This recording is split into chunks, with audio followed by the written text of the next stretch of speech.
minutes. Yeah. Because they're dirty. And now the fuck. Yeah, it's a wrap. What is a genius? You understand? Yeah. That's why I don't want to do dirty shit. Because I'm out with a headline and the 10 comments going up there being dirty. Yeah. Yeah, it's a work. That's it. Yeah, that's it. So she's brilliant. You didn't catch that. No, I didn't see that. They fucked. That's why the audiences were so good. Because she's brilliant. She knows how to book a fucking. Yeah, you're throwing them out before. And she puts it in front of you. Yeah. Like, that's one of the scariest rooms in the country because those guys are headliners that are in town that week. Wow. Like, a lot of times, you know, when I was opening up down there, like when I first started going down there, you went down there on a Thursday. Ooh, you gotta follow Todd Jordan, Rick Kearns, Rory Callahan. They're all headliners. They're all headliners. Yeah, hitters. And you're going down there as the headliner going, dog, I'm working double, boy. Yeah. I'm working double. I hated that, man. But that puts you on the spot. I mean, I had a weekend in Missouri one time where it was like, fuck, this feature is better than me, and I gotta step my game up. You know, he got busted for murder actually a few years ago, though, so Really, really did. Yeah. But how were you special cuz? I'm trying to get Netflix supposed to come out and see me in a couple of weeks.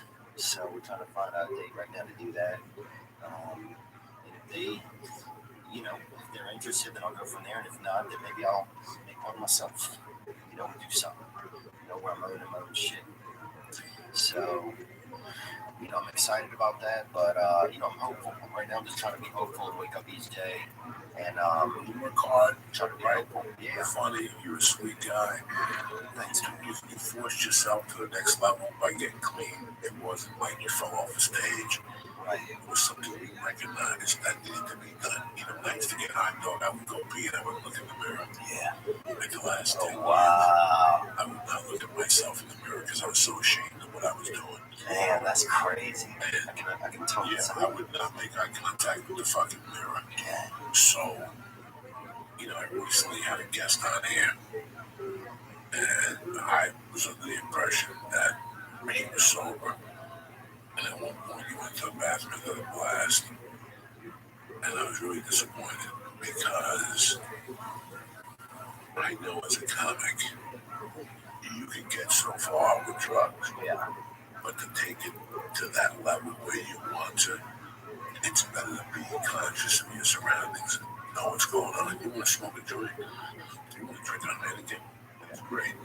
But you're watching your audiences, you're watching the people that are coming to the shows, you're watching 1,000 things. Yeah.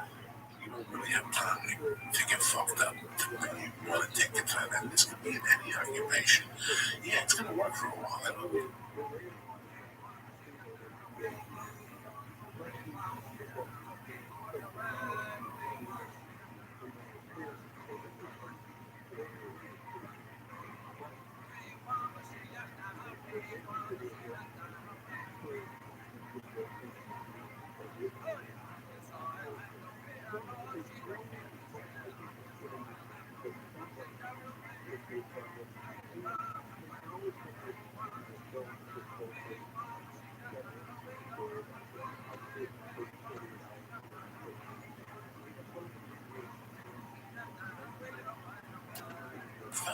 Yeah. It always starts off great. It always starts off great. Yeah. I'm grateful for Lee. I'm grateful for my wife. I'm grateful for my baby. Yeah. I'm grateful for this fucking podcast. I'm grateful for the people that come to the shows. But I gotta tell you something. I'm grateful for not doing that shit no more at all. I'm really grateful. I did it till I was 44. At least you stopped at 32. I could not imagine the day I would be clean. And I saw the Ray Charles thing, the movie Ray, and I'm like, that motherfucker that can't do coke from 61. Yeah. That's can't do coke from 61. Where am I gonna go? What are you gonna do? So my biggest fear is, some chick with a nice butthole and an 8-ball shows up, and that's what fucking spins you out, you know? That's my biggest fear. No, you're gonna look at it and see it for what it is. It's a different playing field, man. And you see it for what it is. You know what, man?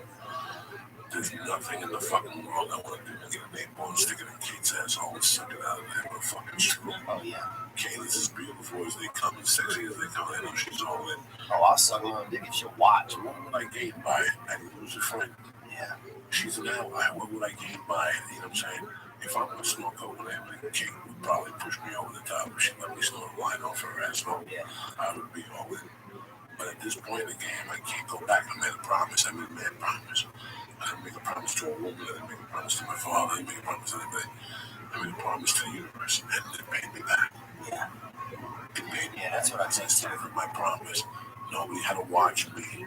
I didn't have to go to no meetings. I didn't do anything. I made a promise to myself as a man that this is what we're doing from now on. No exceptions. Yes. What happens, who, where, when, and that makes your life a lot easier. Listen, that was my world. Wow. Smoking coke and eating pussy, getting dirty, coming on your face and your tits. Yeah. You sucking my balls, and putting it in your ass, and then putting it in your mouth. That was my world. That I'm letting me do. You know, Yeah. I don't have time to date. I was not the dating type that was gonna take you out for 4 dates and then, you know. Yeah. That was on a fucking whim.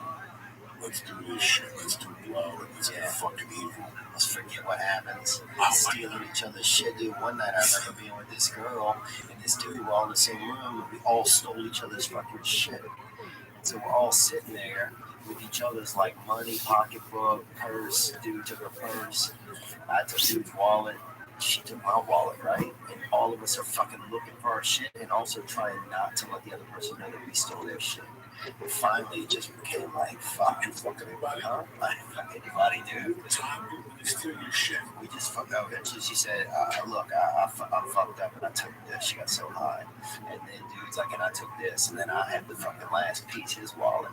And I set it out there. And I'm like, man, we all stole each other's shit. This icy Mike, what are you doing? You know, these people that you hang out with, you shit stealing your wallet when you get high. That's fucking I'll tell you, one more thing I'll tell you about Icy Mike. This dude, so when acid came through our town, we got a lot of bad acid. You know, I think we would get people would sell because sometimes acid comes through. You don't know what it is. You don't know who made it. It's $6. It was $6 for a hit.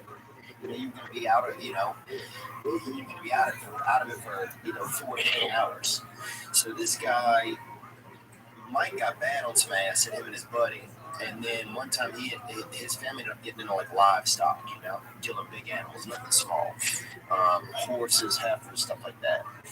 And he gave a bunch of like kind of no-dos or something to some of these animals because they would get them to shit more. And so there was one time where he had like 3 animals all shitting at the same time, right? Yeah. Again, what do they want to shit? It was like not a show, but it was like not a performance, but you know what I'm saying? Like, let's watch them shit, Sure. And I went over there one time, dude, and everybody was eating ass, and we probably watched these cows shit for maybe 15 minutes straight. Like nothing you've ever seen, man. I don't think I want to see that, to be honest. Yeah, you say that. What did the poop look like coming out when you're on acid? It looked like poop, man. But it was just almost seemed magical when you get all 3 of them do it at once. That's the kind of shit that took me to another level, man. Dude, we had this other girl one time, Charlotte, bigger girl, biggest girl we knew. So, biggest girl we'd ever met. And she ate some acid one time and got locked in this room. And people kept kind of warm water on her all night, bro. Fucked up. Those are the things I miss. Cooked a pizza in the dryer once. Like, put a few throw rocks and fucking invisible animals and shit in the woods. It's just, fun, man. Joy. You're a crazy friend. You're crazy, friend. Looking for joy, man. That's why you're crazy as a comic, and that's what makes you a good comic. That's what makes you a good comic, guys. I miss it. Don't miss it. Yeah, that's the thing about it. That's the thing. Right. I bought it on your nights and times. I said to myself, well, why couldn't I have control like regular people and just do one line? Yeah. You know what, man? Nobody does one line and goes out. It always ends bad. One thing if I did one night, within, you want to take a Xanax and that boy, man, and shit, they're probably going to tear them. It's gonna decrease that anxiety the edible gives you. But, do I really need an oxycontin in my fucking life? Do I need that shit at this point in my life? Those things don't even do that to me sometimes. Sometimes I eat Viking and I get high. Sometimes I eat one of them since, you're not really fucking safe with your reefer, bro. I don't miss tech. Yeah. I don't have no regrets, though. I'll tell you that much. At this point now, I had a good time, and then fucking it happened. There's nothing I can do to take it back, whether it's time, whether it's anything bad I did, or anything good I did. There's nothing I can do to take it back. That's it. Yeah. Peace with yourself at some point.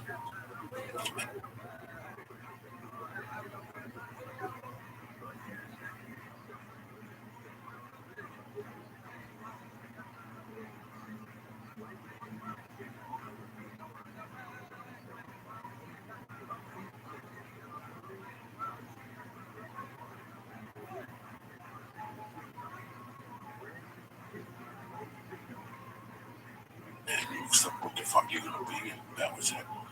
Like I said, I'm very fortunate to be in this fucking office sitting next to you only. And I know that. I never even considered Los Angeles when I started doing comedy. Wow. It wasn't even on my back. New York only. No. I didn't even do comedy New York. I did comedy New York for 9 months as an open mic, and I knew it wasn't for me. That was a torture chamber. Colorado. People just called you, put you on stage. Yeah. You'd have to show up with 10 people and some tickets outside, and that's happening. That's a different type of fucking world. Yeah. I developed a small market. We knew each other. People just called you, put you on stage. You could just call people. You have to show up with 20 people. Maybe the guy would pass out 50 flyers for me in a parking lot. That was what you had to do. And the guy would give you $25. That's fair. Yeah, Yeah, when I came out here, they made us like you had to get. I did a couple of bringer shows. One time I had to pay to go. Yeah, one time I had to pay to go on. But I knew that. I don't know. I didn't know that. I don't know. I knew that I came from a place where I had something to say that other people didn't have to say. Like that's the thing that gets me the most about comedy. I look around and I'm like, half these motherfuckers don't have a story. Like they don't have anything. They're writers. Half these guys are writers. And I like to watch a show. I like to watch somebody perform. Or like when I see something and I'm like, oh, that person can do something that I want to know about. Because that's what makes me jealous. Like I want to be a little bit jealous when I'm watching somebody, of their life, even if the life is good or bad. Sometimes when I see somebody even in a struggle, I'm like, fuck, I get jealous. It's like I want to be whatever that is, that struggle, whatever it is. If it looks so severe, I want that. I think that's something. Like I remember the first time I met a friend when I was in first, second grade. And I really remember this. This kid had a stutter. This boy Douglas. Douglas Hugh-Ball. He had a stutter. He stuttered. And I remember when I met him, I was like, fuck, man. So jealous. I wish I could stutter. Yeah. He's different, man. Look at this guy has, man. Everybody I'd ever met at that point in my life sounded the same. And Douglas had a stutter, and I wanted to be him. So I impersonated him. And then the teacher said, she put me in trouble.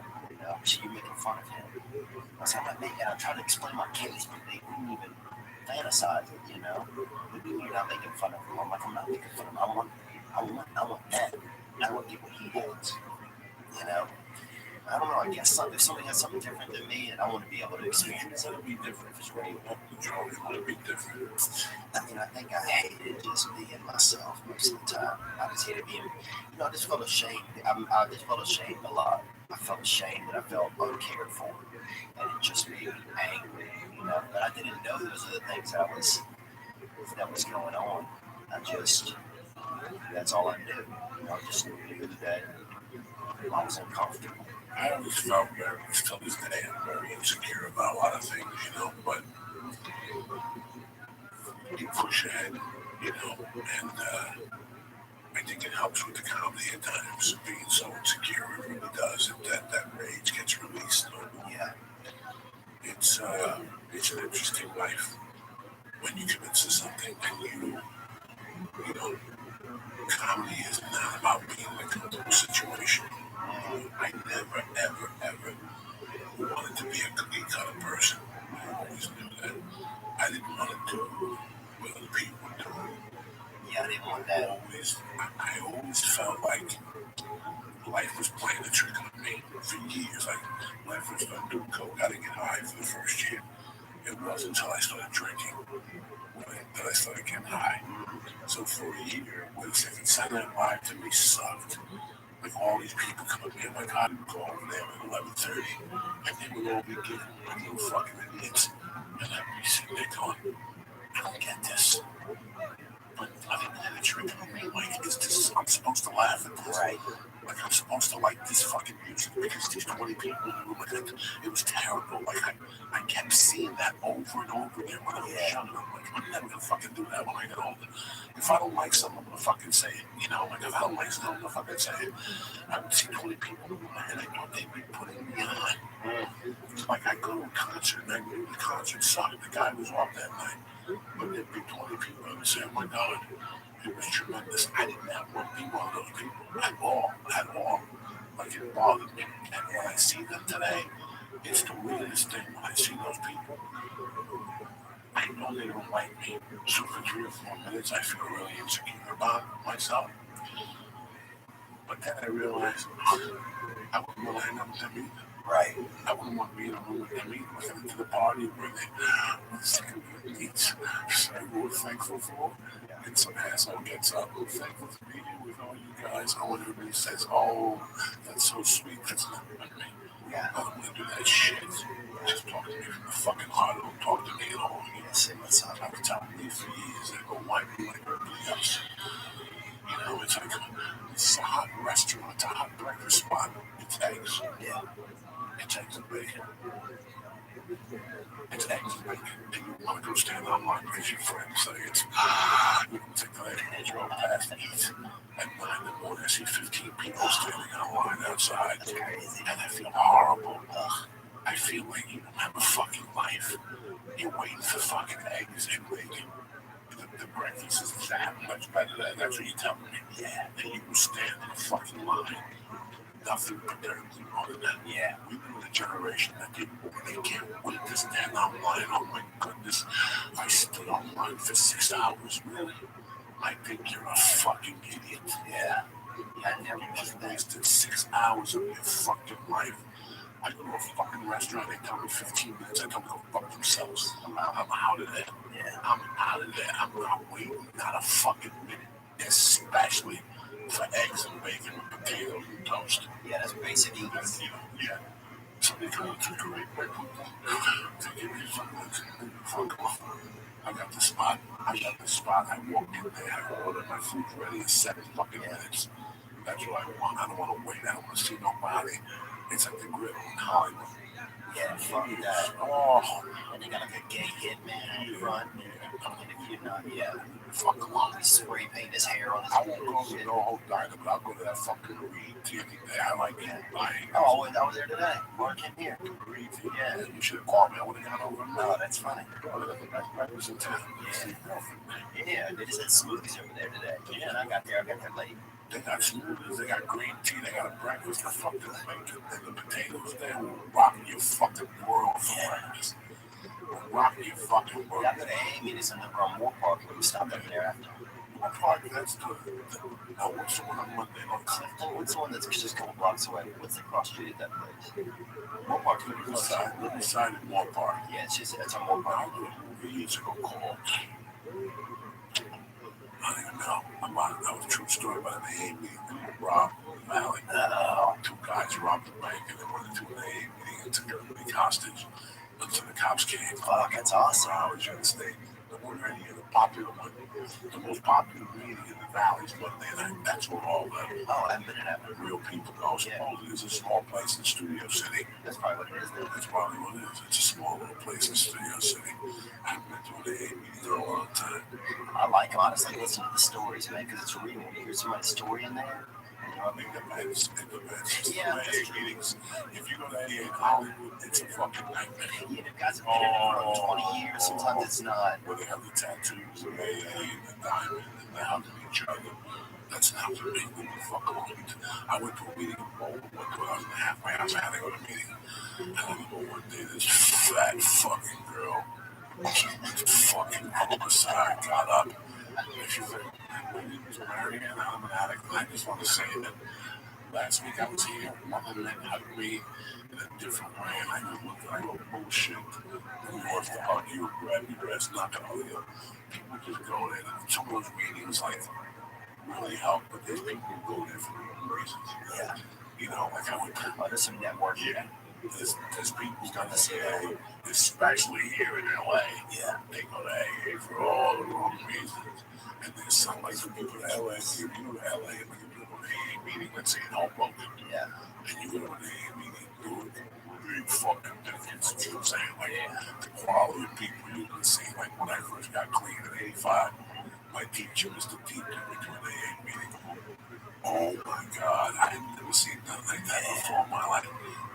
Fucking the worst coffee in the world. Worst coffee. Fucking, you walked out of there and your clothes, you took them off in the morning, you could smell your clothes from the cigarettes.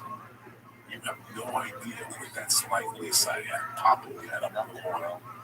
Putting your feet on the floor and your clothes are on the floor, and you can smell the cigarette smoke from your fucking clothes. You know what I'm saying?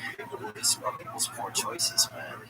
Dude, there's one place that makes me feel sometimes like it reminds me of the environment of the neighborhood and the environment that I grew up in sometimes. That's all that fucking. Some of it's a business, right? Like that place over by that barbecue. Some of these halfway houses are businesses now, so yeah, you're right. That's great. Like it's the AA business. It's in there for the strip mall. We have meetings all day, they run called donations. It's a business. You run a bunch of teams. You can't rob with a meeting. A bunch of fucking that's a bunch of all the motherfuckers been stealing for years. They see you coming a mile away. The treasury, that dude, you know, that's why they're in AA, you know, they've been stealing for 20 years. Let these people know where you're gonna be the next couple of weeks. Yeah, I will be I'm in Tacoma coming up, March 15th and 16th. I'm in Tacoma at the Tacoma Comedy Club. And then March 17th, I'm in Spokane at the Spokane Comedy Club. And then April 6th and 7th, I'm in Tampa at the Attic at Rock Brothers Brewing. And you can get those tickets at theovon.com/tour, TOUR. You're doing a big deal. I'm proud of you. I appreciate it, man. I always hear good things. That's all that matters. That's the other best. I mean, I've seen it 1,000 times. They're just going to make you work a little harder. Yeah. That's it. Because you're here. Yeah. They're just going to make you work a little harder because you're here. Just to test you. Just to see if you go back and do a pill or go back and do a word. Yeah. And have a drink. And as long as you stay away from that, you always beat it. You always got the ace in your pocket. Yeah. That's what they want you to do. They want to frustrate you if you don't get a drink. Yeah. Don't get frustrated and just know that you get on stage every day. That's all you need to know. As long as you're covered, everything works out. You know what I'm saying? Like that's what, as long as you're covered, everything works out. You know, you get 12 spots to this one. You've had a look on your face all night, like you've had a shit. You get 2 buckets, you're okay. I'm fine. You're all spotty and shit. Yeah, I'm listen, obviously, we don't do plans because I'm dying here. Wednesday, 80 rounds a day.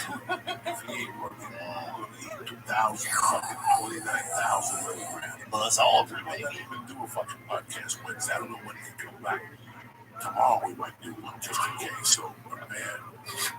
Do it tomorrow because if I can't work by 5, I always eat something with dairy in it before I come here because I know that I do have to prepare. I'll double up on the dairy. Eat a fucking ice cream off the concrete, baby. We're eating shit you haven't seen. Come on, man. Deep, boy. We're going deep. You can eat some fucking Guatemalan asshole, boy. I want to apologize to the people of Huntsville. I had to cancel because I'm taking up dying up here. I will reschedule. The only date I got on the books for March right now is March. The next date I got is March 21st. What is it, February? I got my next date is March 21st in Nyack, New York. And the early show sold out. We're picking at the late show. It's a Wednesday, so I'm not sure. My flight's early. So I'm not sure if that's all I got going on. I'm gonna sit here and keep writing and keep trying to get it together, see what happens with Netflix and the other people. Just hang out with my family. April, I got a couple of gigs. I got Santa Fe, New Mexico, the casino. Nice. Me and Dean Delray, and I got what the fuck, Columbus with King Queen. They go back to Columbus with me for 420. Yeah. So that would be fun and shit like that. That's it, people. I want to thank Theo Von. I want to thank the Christ Killer for coming to Denver and doing the sets. He did a great job. Most people would have fucking shit their pants with people. The fucking first time we were on stage, Wendy goes, I didn't know you did that. The next day, the room blew up. And I go, now you see why I'm hurting. She goes, holy shit. Even the comments were like, holy shit. So people love it. I'm happy that you went and got on stage and you didn't fall apart on your legs, didn't fall asleep with it the rest of Oh, no, it was like the second show was one of the most fun 5 minutes I've ever had in my life. That was crazy. I've never experienced anything like that. Wow, that's awesome to hear, man. You don't see your face light up when you say that. That's cool, man. Oh, it's a different feeling. Because when you guys were talking, I'll be quick, but all I could think about was, like, I didn't have people, like, I had a couple friends, but I do stuff that I saw cool people doing, because I'm like, maybe then they'll like me. Yeah, I'll do that stuff. So, yeah, to have people, like, genuinely seem to like me, and, like, it's not like 3 people, it's like 300 screaming people. I feel bad saying it, but it's a great feeling. They're cheering for you, man. Yeah, no, it's fun. Fucking tell me. And put yourself in that position. You always really comfortable. And I got mad at you earlier. I want you to put yourself in that position. Yeah. You're very comfortable. And you're thinking uncomfortable. You're uncomfortable. Because you're 30s. That's it. If you were a slave, would you stay a slave, bro? You try to escape? Absolutely, I don't escape. Yeah. Okay. So now you gotta succeed. You gotta do it now. Doing that work, bro. I love you motherfuckers. Let me give these 2 people shots out and I'll get you out of here. Like I said in the beginning of the show, are you hiring? Just posting your position to job sites and waiting and waiting and waiting for the right people to see it. That's not the way to go, all right? You know, there's a big challenge in finding great talent and how you went about it. All right, so we knew there was a slow way, so they built a platform that finds the right job candidates for you. So we're going to learn what you're looking for, identifies the people with the right experience, and invites them to apply to your job. This invitation revolutionizes how you find your next hire. In fact, 80% of employers who post a job on ZipRecruiter get a quality candidate through the site in just 1 day. 1 day. And ZipRecruiter doesn't stop there. They even spotlight the strongest applications you receive, so you never miss a great match. The right candidates are out there, and ZipRecruiter is how you find them. Do me a favor. I don't care if you're a plumbing business, I don't care if you clean toilets, I don't care if you have a corporation. Listen, businesses of all sizes trust ZipRecruiter for their hiring needs. So right now, today, the church, you guys have businesses, you want to hire, you want to look for the best that's out there, try ZipRecruiter for free. That's right, free. Just go to ZipRecruiter.com/church. That's ZipRecruiter.com/church. Again, ZipRecruiter.com/church. This is the way to hire. Number 2, I want to thank Honest.com. They've been my sponsor since day one of my family, and the supplements are tremendous. I love the protein shake. I love the Shroom Tech Immune, the Shroom Tech Sport. I love all the products they put out. Listen, I don't care whether you try them or not. The Alpha Brain, if you don't like it, it's 100% money back guarantee. So if you don't like it, we don't even want it back. We'll send you the money back. Listen, change your life. Go to Honest.com right now and press it. Church, bam! Get 10% off your first order. Delivered to your motherfucking house. All right, who does that? Nobody. I want to thank my brother Theo Von. What is it, TheoVon.com? Praise God, man. Yeah, I'll be at TheoVon.com. Go to TheoVon.com. See what this kid, this kid's a real fucking deal. If you don't go see it now, you're going to pay $1,000 to see this kid 8 fucking years. So I go see it now. So in 5 years, you go see it and go, that's why I'm the Jody. I heard you, I'm Jody. And then I went to see you 5 years ago. Oh my God, look what. This is the guy you want to go see. Gang, baby. I'll eat your cousin's dick, son. Son, I love you, motherfucker. Stay black. Have a great day. And don't forget, they all got to suck your dick at the end of the day. Amen. Do your thing, will you kick that fucking wheel?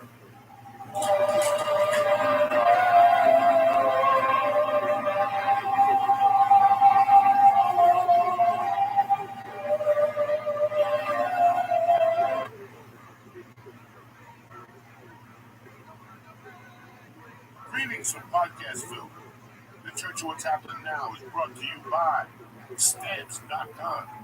Listen, these days you can get practically everything on demand, like our podcast. Listen whenever you want, when it's convenient for you.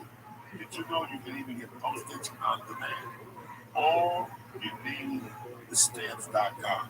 I've been using them for years to send out coffee cups, t-shirts, posters. My wife loves it. You know why? Because it saves you time. Time is money and energy. What I'm going to do is this right there. Go to Stamps.com before you do anything else and click on the radio microphone at the top, the home page, and type in Joe. Again, go to Stamps.com before you do anything else and click on the radio microphone at the top of that home page and type Joe. What I'm going to do is this. I'm going to give the church family a special offer. A 4-week trial. 4-week trial, including postage and a digital scale. So go to Stamps.com, click on the radio mic on the top, the home page, and type in Joe. That's Stamps.com and the Joe. Number 2, one of the most interesting products I've received last week is the Ridge. Ridge is a minimalism wallet that helps you reevaluate your everyday carry, launched by a father-son team. Funded on Kickstarter in 2013. The Ridge now resides in the pockets of over 250,000 men and women. The RFID blocking wallet is made by 2 metal plates, either titanium, carbon fiber, or aluminum, bound together by durable elastic bonding. Your credit cards, your license is just the stuff that you need. It's light. I love it for traveling. So what I'm going to do is this. Okay, it's sleek. It's got metal plates bound together by durable electric band, so you will lose nothing. You understand me? It's easy. It's fun. Minimal. It's designed to let you ditch your bulky wallet. And what I'm going to do is I just want you to go. Do me a favor right now as family, because you're going to love it. Go to richwallet.com/church and use promo code CHURCH, CHURCH. And what I'm going to do is, today I'm going to give you 10% off with free worldwide shipping by going to richwallet.com. For right now, just go to Rich Wallet and take a look. It's one of the most interesting products out there. And if you're a traveler or you're a sportsman, you ride a bike, stuff like that, you don't want bulky stuff, Rich Wallet is the way to go. So right now today, I'm going to give you 10% off for free worldwide shipping by going to richwallet.com/church again. That's richwallet.com/church. Use promo code church number 3. I just received this in the mail about 4 days ago, and I've been using it. I gotta tell you something. It's one of the best brushes my teeth has ever gotten.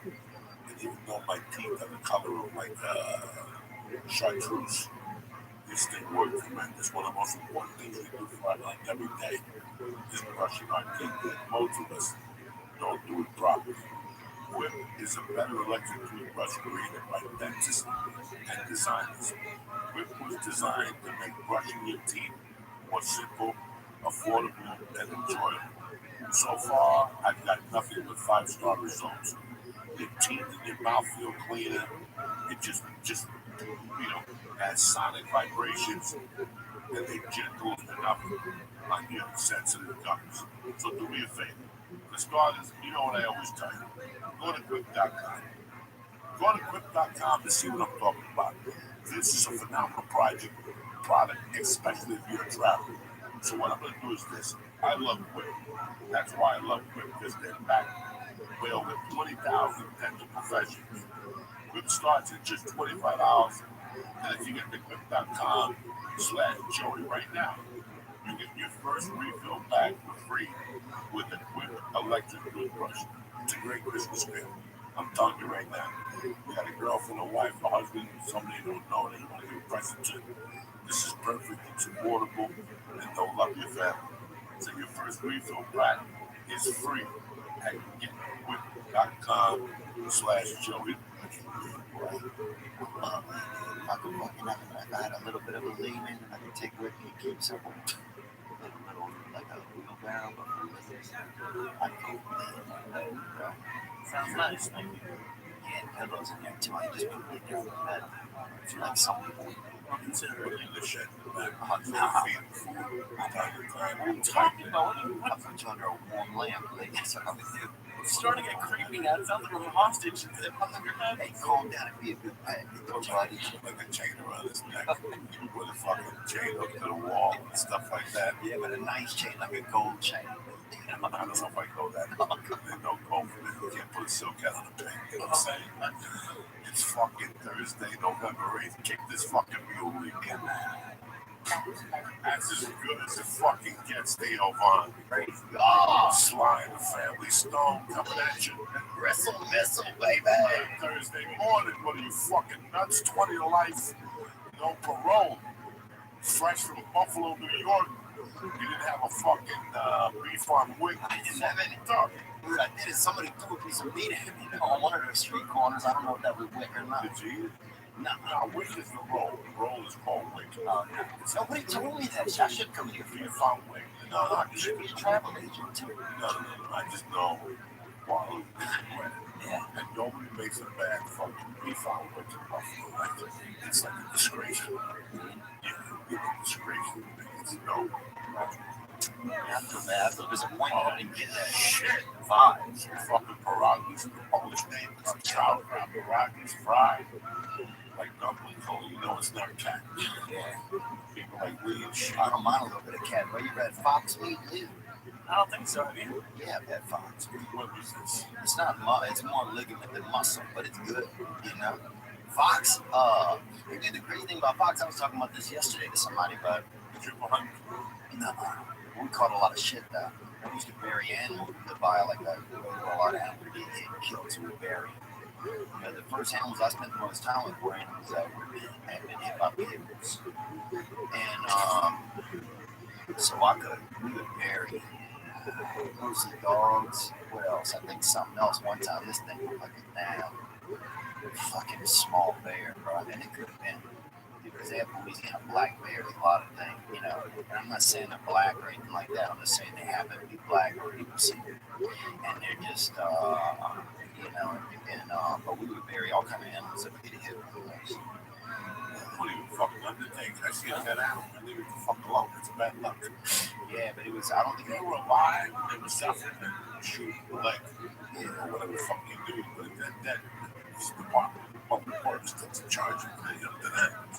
Yeah, but the Department of Public Works, I think, comes from people that are paying tax.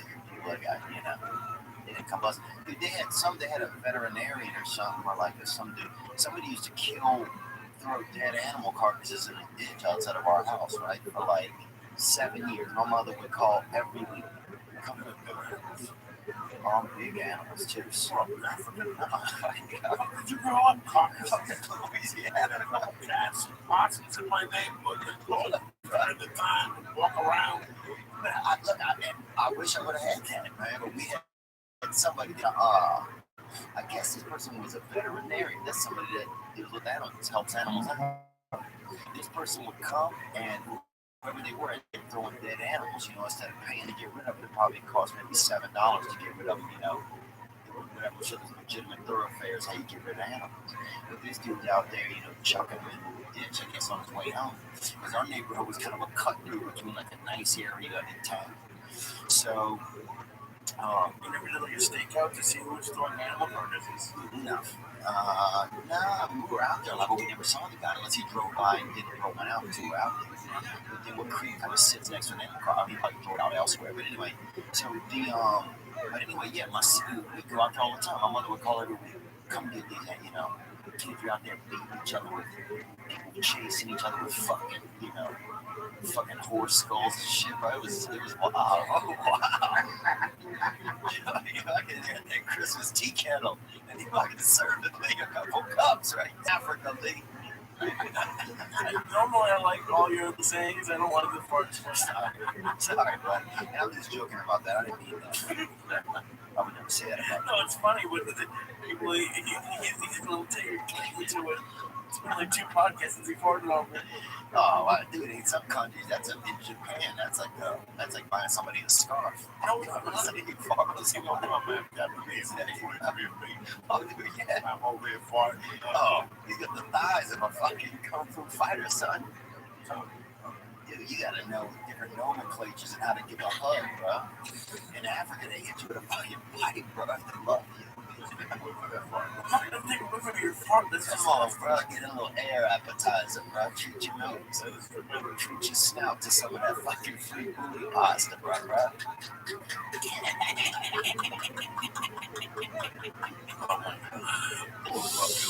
See, man, dude, it's so funny, you know. Sometimes when I'm not even joking about when I need to think about something good, dude, I think about the day, man. thank you. It means a lot.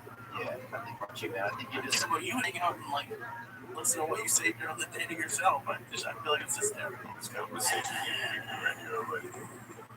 Well, you just farted on me. How? I think we had that's good on. Oh yeah, I know what you're talking about. No, you don't. Shopping for peppermint, they call it. Dude. I think he's coming out of the closet. They say, hey, you know, the boy over there, little Lawrence. I don't care either, bro. I'll let you hang off my dick like a fucking mountain king. Not you guys, but I don't have the same relationship with you. I'm friendly with her. I wouldn't fuck him. I would let him touch my nipple. You know what I'm saying? Around the holidays, bro. Oh, he's in prison ham, this guy, bro. I fucking love that boy. You know, this time I told you, we walk, and we which part we can make way on the inside. Just sit like we relax. Give me cards. Yeah. I'm never bringing this back. You can't just sit on someone's lap, but they're not going to let it end at just flat sitting. Bro, they're not in prison because they don't have you're a whole in Indiana, you're an 8, bro. One female. You're a female 8. I gotta make that cheese for you for a way down. Oh, yeah. Just mug his dick with your fucking neck. What does that even mean? You gotta get out more, get up the internet, bro. You gotta go hitchhiking, man. I don't want to now. You should go to church one day as a school project. Yeah. I'm dead. What school are you in? You doing classes online? I don't even make classes. How old are you? 30. Are you really? Yeah. I thought you were like 19. You were like 30 years old? Yeah. 30 years old. Oh my god, bro, my whole perception of you, I thought you were like a you know, He was an an intern. first came in. Oh wow. That's awesome. Now you don't like me as much like that? No, it's just different. You ever notice when you learn something about somebody you didn't know, you know? Like you see somebody and they're like a lawyer or something, and you realize they're like a sorcerer or something. Or they do shady shit. You see them like ballroom dancing, and you're like, this fucking guy ballroom dances. That always takes my brain a minute. Or if you see a big person and they got their stomach stapled and down. You know, I was at a pool one time. I used to work on this farm in the summertime out in Natchez, Mississippi.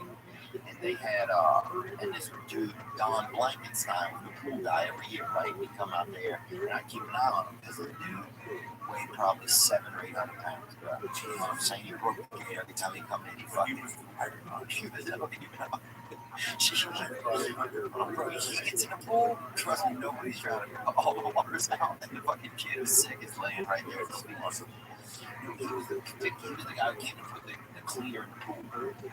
And so he opened the gate run every time he walked through it and bring both sides of the gate run. Like he was just he was gonna die soon. You know, we saw him. You know, so he treated him well, and that's one thing I like sometimes about seeing cute people. It reminds you how to treat other people. Because you're like, oh, this person isn't gonna be alive very long, so you would be extra nice to him.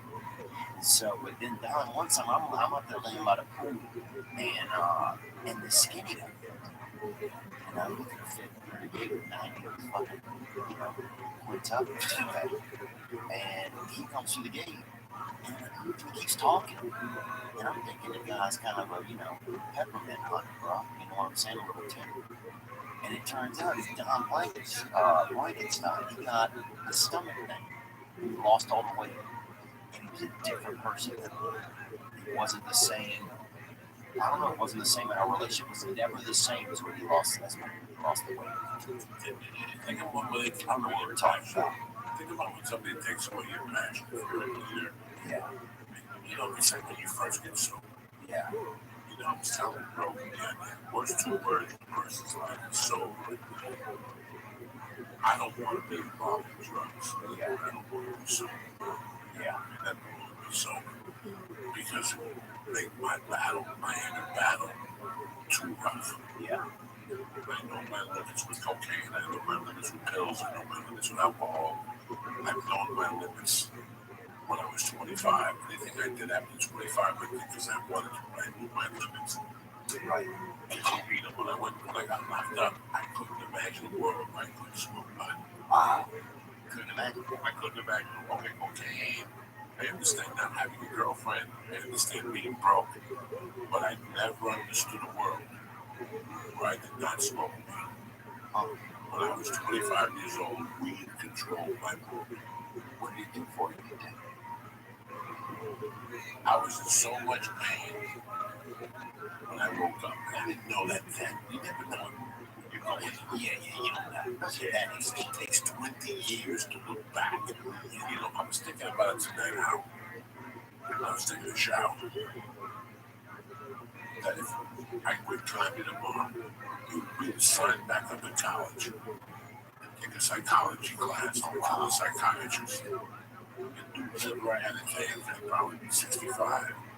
At 65, I would help so many people so deep. Yeah. Because I went through it. Yeah. This is not something that was studied. I went through it, wrote about it, looked at it, I think about it. I think about what made you. I broke it down from the macro to the micro. You can put yourself in there. You can put them in your shoes, vice versa. When you become a comedian, Yeah. if you're not brutally honest with yourself, it's not going to end well. Wow. And in life in general, forget about comedy, life in general, if you're not brutally honest with yourself, it's not going to pan out. Yeah. Brutally honest, and a lot of people can't be honest. Brutally honest with yourself, like, this is not going to work. You know, it's like I was at 27, 29. Like, in what fact? Like, At the age of 30, yeah.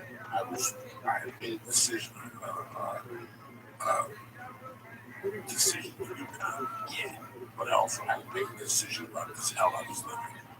I was living in this party habit. Okay? Drugs. I would be clean for 3 days. Oh, yeah. And then snap one night and then tell myself, oh, this was the last time. I wasn't one of those pussies at the party. I was talking about it. By this time, I was partying by myself. And this went on for maybe a year and a half. And I think by 1995 and a half, I came to a conclusion, like they say in the program, being a fucking junkie. Yeah. And I had 2 decisions to make. I could either be a junkie and keep fighting this. But the reason why I became a comic was to be a junkie. When I read that Lenny Bruce book, and that's the reason why I got into comic. So if I'm going to get into comic, let's make a deal. I'll do cocaine 3 times a week. That's how it started. I just came to terms with it. Wow. So you're thinking, I'm going to get into comedy so I can do cocaine? I was thinking I was going to get into comedy to have a life. I read that book. I slept with strippers. Yeah. He opened up jazz musicians. And I was content with that. None of that book was talking about being rich. Yeah. Okay? You don't part of that book. They talk about being rich. They talk about money. The Chelsea Hotel. He just talked to life about being happy for him. Yeah. And at that time, that's all I wanted. I had been through a terrible marriage. I had already done good. So I was just seeking to be happy. But I knew I had a man inside. Because you didn't really get a deviant soul. Your soul really sound like kind of bifurcated. I was living, you know, this wasn't who I was. I was a nice Catholic boy who I believed in heaven and hell, and I had a belief system. Your inside didn't have all the behavior. Right, inside did not. So that added to it. Yeah. So now I had to have that in account for the drugs. Fuck you. This is who I am. I've accepted it. And whatever happens, happens. That's it. No fucking big deal. Nothing is different. On Easter eggs again, Lee. You found one, huh? You found an egg, boy. Welcome to Easter, bro. Y'all killed Jesus. Here he comes back, boy. And he brought a dirty bag of fucking baked hams out of the fucking cake. This is my voice to get that Prison shower. The shoes off at night. Sleep on the I'm kidding, man. When that little something came, it smelled like bacon and walking for 20 fucking days. Those little people. Oh, they'll walk 30 hours in a 24-hour day. Fucking days, and they're really coming. What are they going to do up here? they're trying to seek asylum. You know, living in Honduras and Salvador right now, those are not good places to live right now. Sad. Yeah, my father's from Nicaragua. You know that my father was born Yeah, if you know anything about Central America, I know like Salvador, the prices are high. They're killing people down there. You know, there's a lady who I talk to from time to time, and she tells me she goes only for Christmas time. And then she has a house down there, but she can't retire down there. Oh, wow. Because they just kill you on the streets. There's more murders, something like that to that effect. So I don't know if it's in the South. Obviously, cracking. Right. But yeah, if that's your neighbor, things can be great where you are. If that's the neighborhood you're in, you know, that's heartbreaking. It's a different, you know, it's like when you read the bird or he grew up in the streets of Panama. You know, he grew up with this guy that was called Magico or some shit. And the guy was like a shaman. They talked about a hustle on the streets, on the streets. You know, that's Central America, you know. If you watch Miami Vice, either the second or third episode of Miami Vice, there's no fucking book. There's Miami.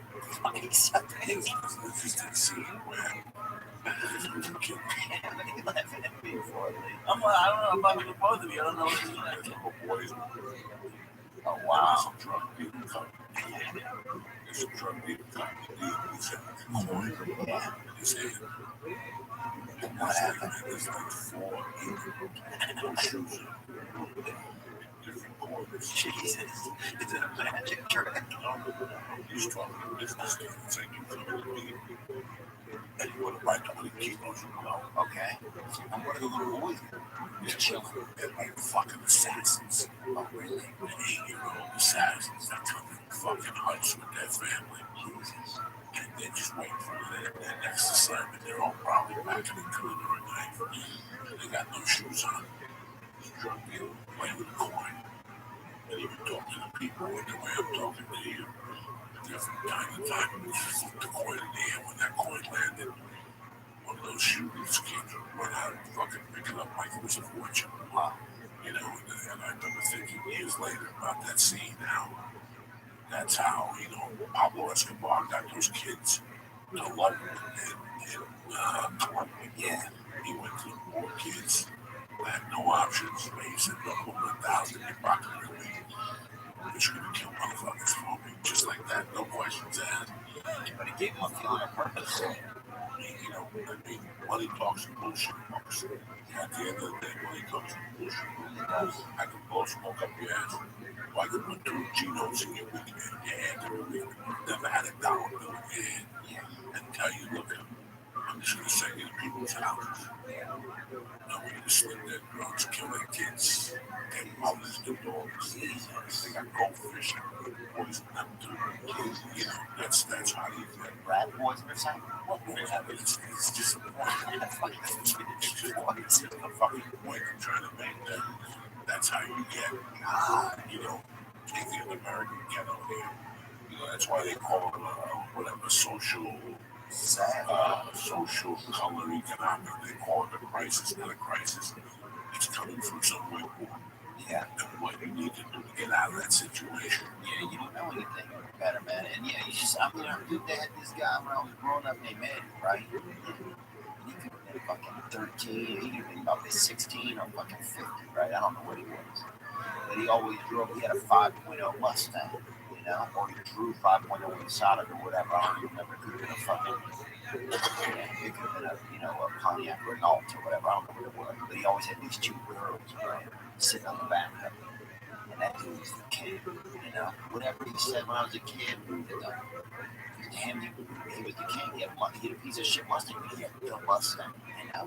He was a champ. And he would buy, you know, the chicks would have like daiquiri drinks, bro. And every now and then he'd floor it. One of them would rolling out the fucking back right on the concrete.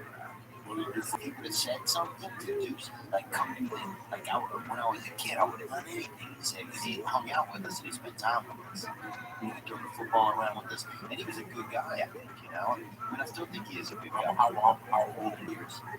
But he like could drive. He had like the ability, you know, he had a car. He had women. He had, you know, he had things that when you're, you know, an adolescent, 12 years old, 11 years old, you see that, you're like, oh, this guy has mobility, you know, this guy has ability, this guy has women, he has everything. So anyway, I'm just saying I can see anything else with that age and have nothing. get influenced. I wouldn't get influenced. But I look at guys. There's this guy that was always in the bar today. He was really good looking. Not Samuel, huh? If I was 17, he was probably 22. No, I think this guy Samuel. It was, there was a bunch of guys that hung out, but I'm thinking about him in particular. And he drove a Corvette, and he didn't have a job. And what the scam was, he worked half the year, and the other half of those days, you collect work. Oh, yeah. Get a boss that would tell you, lay you off for 6 months. Yeah. Like an appointment. Party cripples, they used to call them by us. You can take a book or sell coke. That's a great limit because you can get 1,600 one already. We sell coke. And this guy would drive a Corvette. He was a piece of shit. He wasn't a piece of shit. He probably was. He wasn't a piece of shit.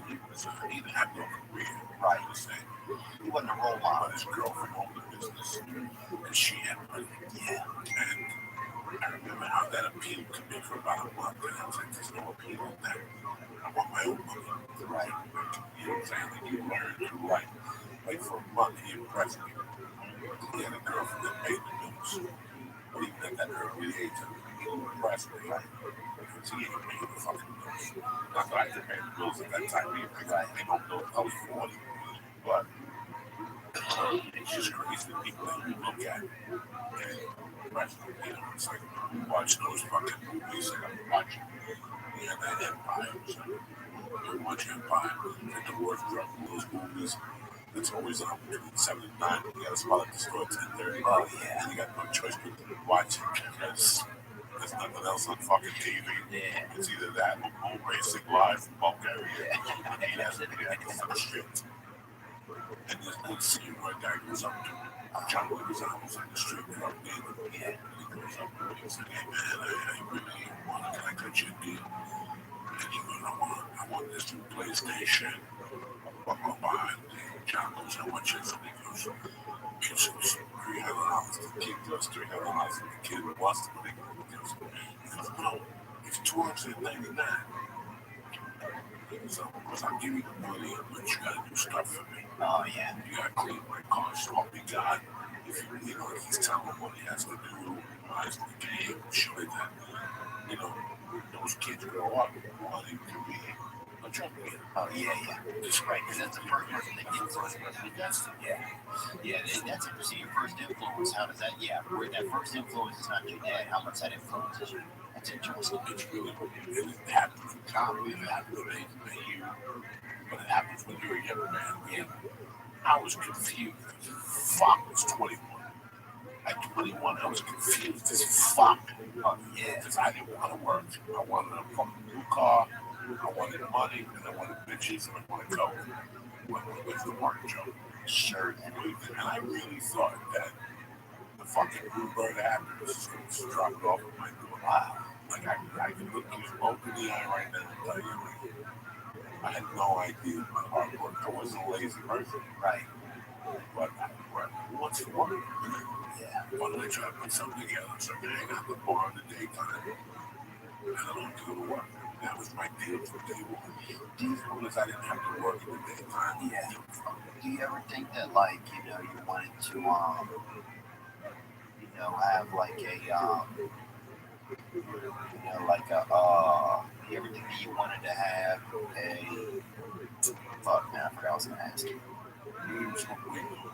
You should think I'm supposed to go. What happened? You get sold, you get retarded. What you go to college for? You get stupid.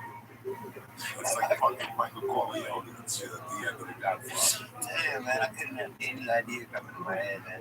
No, I think it's funny how, what your influences are, you know, the first person you see do this or that. But then, sometimes you are able to see past that. Like, there's some people, you know, we had this dude by us, like, you know, and this guy now runs a tree company, right? This guy, Senator Lawn, and he had a, dude, they used to do this thing where they had a lot of sinkholes. I grew up in a lot of sinkholes. You know, I mean, you'd have somebody, you play hide and seek, and somebody fucking would never find you, you know? You would knock, like, you know, you could knock on somebody's door, and the next day their whole fucking house was gone, you know? It's like, I grew up in a lot of Louisiana, like half of it's sink. You know, it's like a sinking environment. So where are you from? Louisiana, exactly. Covington, Louisiana. What? Covington's about 50 miles north of New Orleans. That's it. Yeah. They got affected by Katrina. Yeah. Everybody lost their roofs. That's a big, like over there, the houses didn't fall down. People lost their roofs. So when you were growing up, what was Covington like? Was it a fucking deathbed? Was it a project school? Was it a grade? No, it was bad. Parents have a little bit of money, enough to sustain. No, my dad was fucking old as fuck, dude. I think he was always sleeping on the couch. He used to go drink at this bar called Tony Padone. He would take me over there during the day. And the lady would see how many chocolates I would put in my mouth. One of the bartenders back there. Big Janet was fucking Nice baby. My My mother dressed us poorly, man. I don't know what she learned to dress. I got an Indian shop with like Native American catalogs. For sure, No. was like you would go family now. Covington is not like, you know, some fucking neighborhood that's, you know, where your dog is missing. No, I lived all, like I got hand-me-down clothes, but I didn't get hand-me-down shoes. Like every year my mother got us a pair of shoes. You know, my mom did the holidays. What your mom was rolling. Newspapers, cookies, magazines. What about your dad? They used to have a magazine called News on Wheels. Remember that magazine? You go to the dime store or whatever, the gas station. My dad didn't do anything. Boy, oh, you know what my dad used to do actually? This is funny. He used to go to he used to go to colleges. Remember when they had to do at the colleges that would sign people up for credit cards, you know? Some fucking old dude parking over there throwing frisbees at kids and shit, you know? So that my dad had that job. This towards the end of his life, my parents weren't together anymore. But my dad had that job, and he would take me there. He let me drive. I'm 12 years old, right? I had to go to the grocery store. I was that 5'10", that fucking lean bad boy, you know, licking its own son. Dude, sometimes it wasn't even bone, part of me just licking, reaching out, and hoping that the marrow caught up. You know, that's the kind of guy I was. What did your dad do for a living? I don't. He used to be like a travel agent. You know, he did a lot of cruise, like he would sign people up for cruises and stuff between Puerto Vallarta. Where's that at? Mexico. Yeah, between Mexico and America, and The geography. yeah, Central America. Christ, I gotta deal with it. I walk in this room, dude. I fucking can't think of nothing. Puerto Vallarta. I know that number comes from. Yeah. So there in Central America, and he was like a travel agent, I guess. What he did when he was young, he wrote for the newspaper. You know, he had a family. He was kind of European in a lot of ways. He liked to be, he worked at the church. He liked to do a lot of. He liked to just sit at like the coffee place and talk. You know, I think he drank a good bit. How do you feel about religion at this point in your life? I need a higher power. You know, and for me, I was raised probably Christian. You know, definitely. I mean, nothing heavily. I just always wanted there to be a higher power. You know, I used to pray at night, that sort of thing. But, now I just need to be a higher power because I want to have faith. Otherwise I feel like you feel alone a lot. There you go. With that fucking Christmas hitter, bro. That fucking Put water on you. that fucking power right there. That fucking booty star of David, bro. This stuff is tremendous. That hair calamari, bro.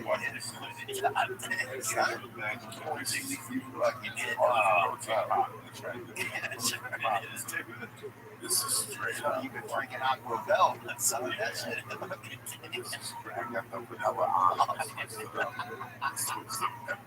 I'm worse. You ever accidentally buy strawberry? You ever accidentally buy strawberry? No. Oh, that's the worst you get. I got Mexican chocolate. Mexican chocolate's off the hook. He's not bad either, but I switched to melon today. The Mexican chocolate, you reach in for the scoop and a knife fucking pops out of You know, like carry it, and the carrier, she grabs the hands from the rocks. This guy. What do you mean, what's about it? You fucking farted at me 3 times in 30 minutes. Yeah, make a wish. Yeah, I want to go.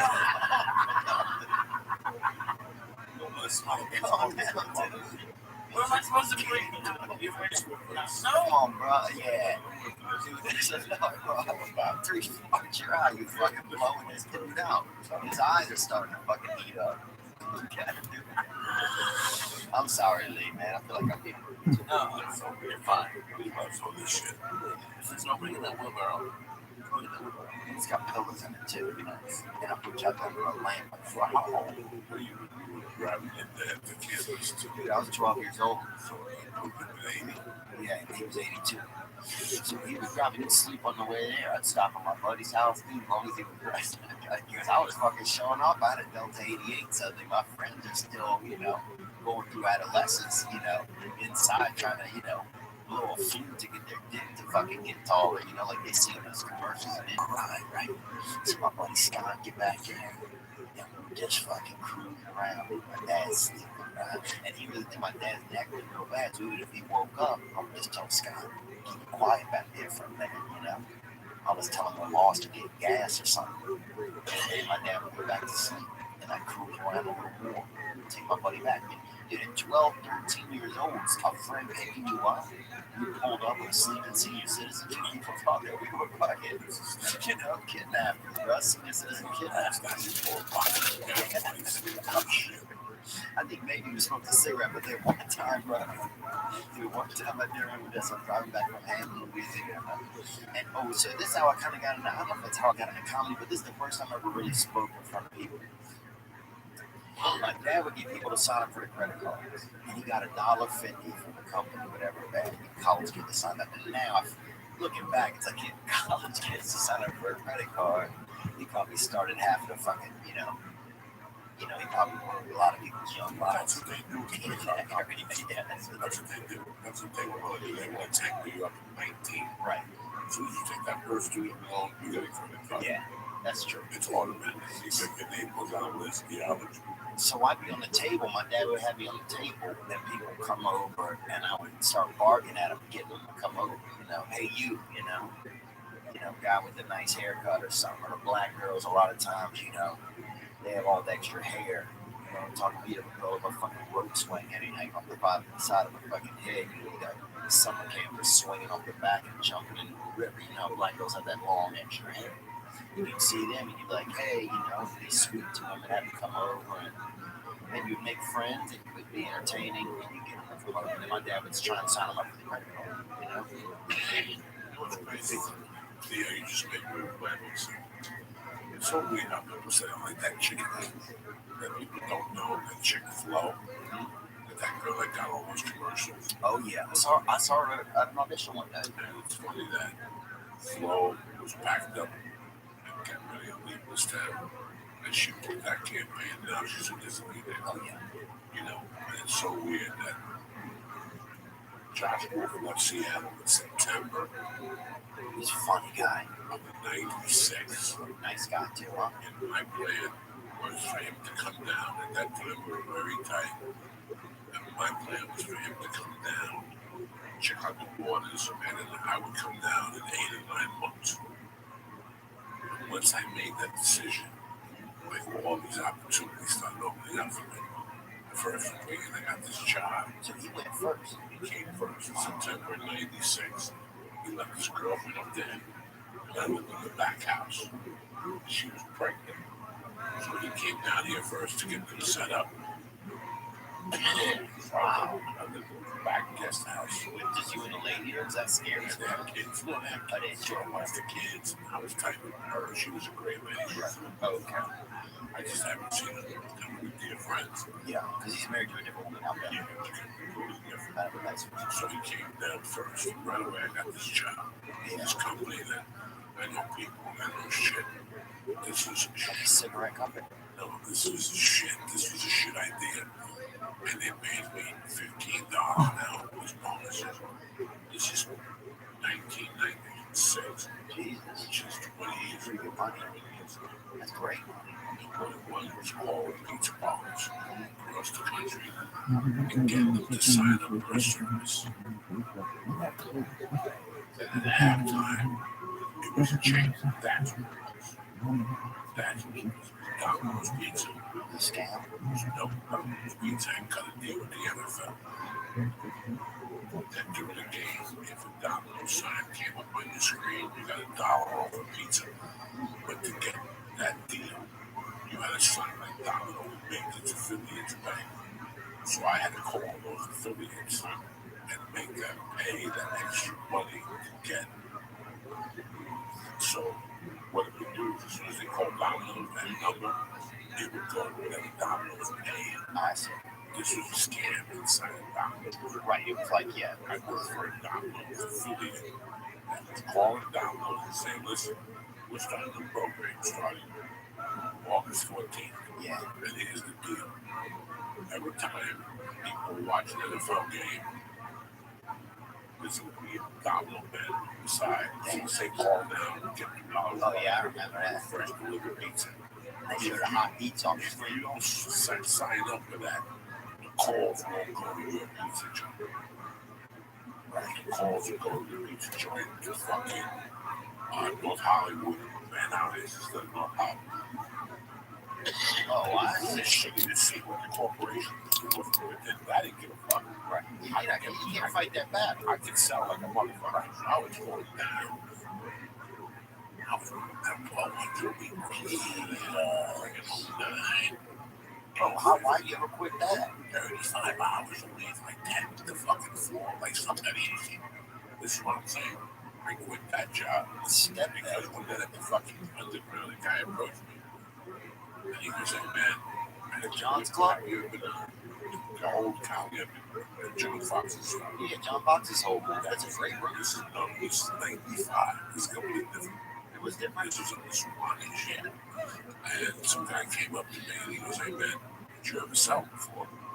And I went, yeah, I sell whatever. And he gave me a job selling phones.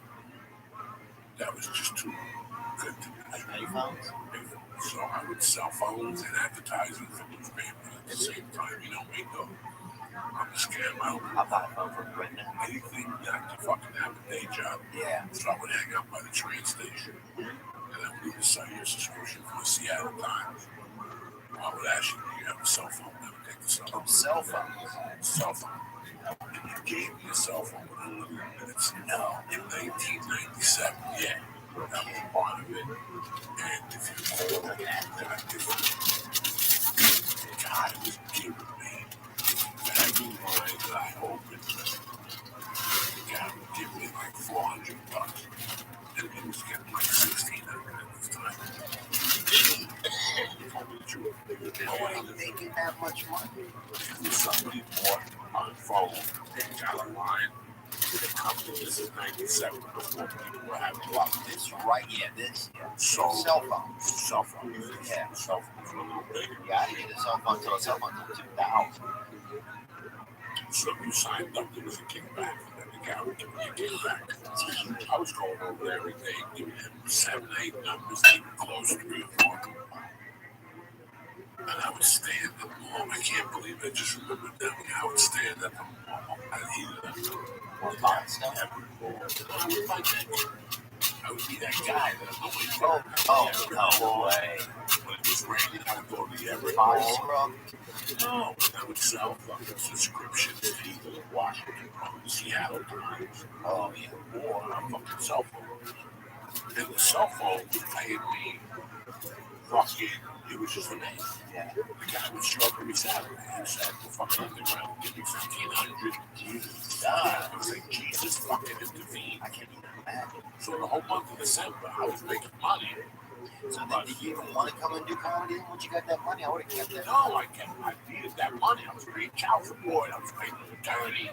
I was fucking so much debt coming out of my eyes. Plus I'm smoking low. But now I'm making $6,000, $7,000 a month selling fucking cell phones in the mall every fucking day. And now that stand-up comes for New Year's, and they open up for him. He talks me into moving to LA. So my point is that it's really weird how places trick you.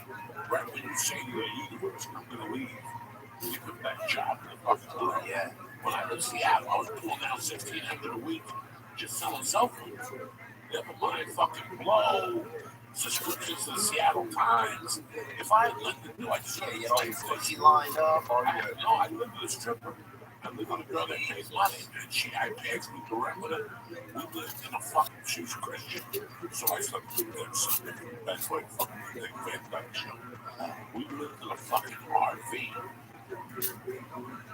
We lived in an RV at a place. You back your RV up. yeah. And connected. Or you had cable TV. You had a shower in your RV. Well, they had an athletic center. This place was tremendous. Oh my God, it was there for 20 years. It was like a lodge. KOA or something. It was like a kid, a little bigger, had a bigger name, better reputation. Oh, they had a restaurant. KOA went crazy, bro. Walk in, they had 3 or 4 restaurants. Real restaurants. They had a gym, a shower, a movie theater in Washington. Where fucking, was living in Camp Washington at the time. Henry Hill. No way. Henry Hill was living probably. I guess Jeffrey Dahmer.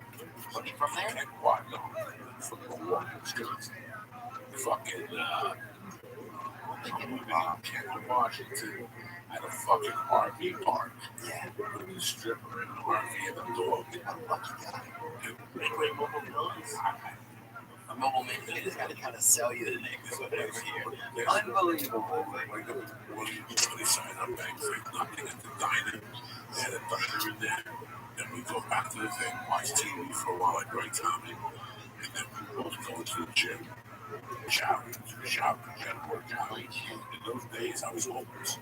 So for me to take a shower and I could work out, I worked out twice a day. I was tip-top fucking cool. I love that. But I moved to LA, I was in great shape. It's what happened. But dude, so now, I'm thinking about this while you're telling me that. So I'm like, that when you say, so when you start to tell the world, or you tell like the powers in the world, you're going to move the universe. When you tell the universe that you're going to move, then that's when the universe starts to give you things to keep you there. That's right. They go for a book. So then you got to be somebody that that's kind of, is that the difference between some people and other people? You think that you're willing to just say, okay, look, these are great things, but I'm going to still move away from this and take my chance. And that, because some people would just stay. Do you think like there's something inherent in certain types of people that are then like, okay, I'm going to put this on the line and still move? There are people that will come to me and say to me, Joey, I'm comic. I'm putting away money in movie world and 2 years. That guy's dead. Yeah. That's never going to happen. You got to build it somewhere else. No. Is that what you're saying? That year, make a movie. Oh, I see what you're saying. The people who procrastinate that move and give you a reason why they're looking for something for their lives around now. Oh, I see. They give themselves 2 years back. They give themselves 2 years back. It's tragic. You're not going to. Now you're treated as a partner because you got married, so you gave yourself that. Yeah. Sometimes life is not something to go in. But sometimes the universe gives you an out, and you can take advantage of it. The universe will give you signals. Don't know your signs. If I bounce ass to come to you, tap me on the shoulder, and tell you it's time to leave, you fucked up. Yeah. You know when to put the drink down and get out, walk out there. It's because you're an adult, and because you've seen how people are acting. Once in town, like, I've overstayed my welcome. And because I've overstayed my welcome, I realized when it's time to go. It's time to go. It's time to go. I know when it's time to go. I'm the king of go when it's time to go. There was a place I used to go out constantly. I used to work there and work constantly bad. I knew I couldn't do it anymore because I was going to get caught and my reputation and my life was going to be shit again. I forced myself to quit. I took a 50% pay cut. You were stealing, that's right. Yeah, I was stealing. But I knew eventually I would get caught. Wow. Because that's the thing. Like, drink the water and you're going to run out of Slow that fuck. This fucker. You guys are like a married couple, dude. No one would This say is sex in marriage. your 60s. This is what sex in your 60s is like, dude. Huffing somebody's fucking booty. Huffing that little booty fountain, bro. Poor man. He's sniffing farts. That fart sick into his t-shirt. And I didn't even tell you, dude. I forgot to tell you, so the man, in our area, they had a lot of sinkholes, right? Because Louisiana's 8 feet underwater, brother. If you look at New Orleans, that city is 8 feet under, it's below sea level. So here's the ocean, right?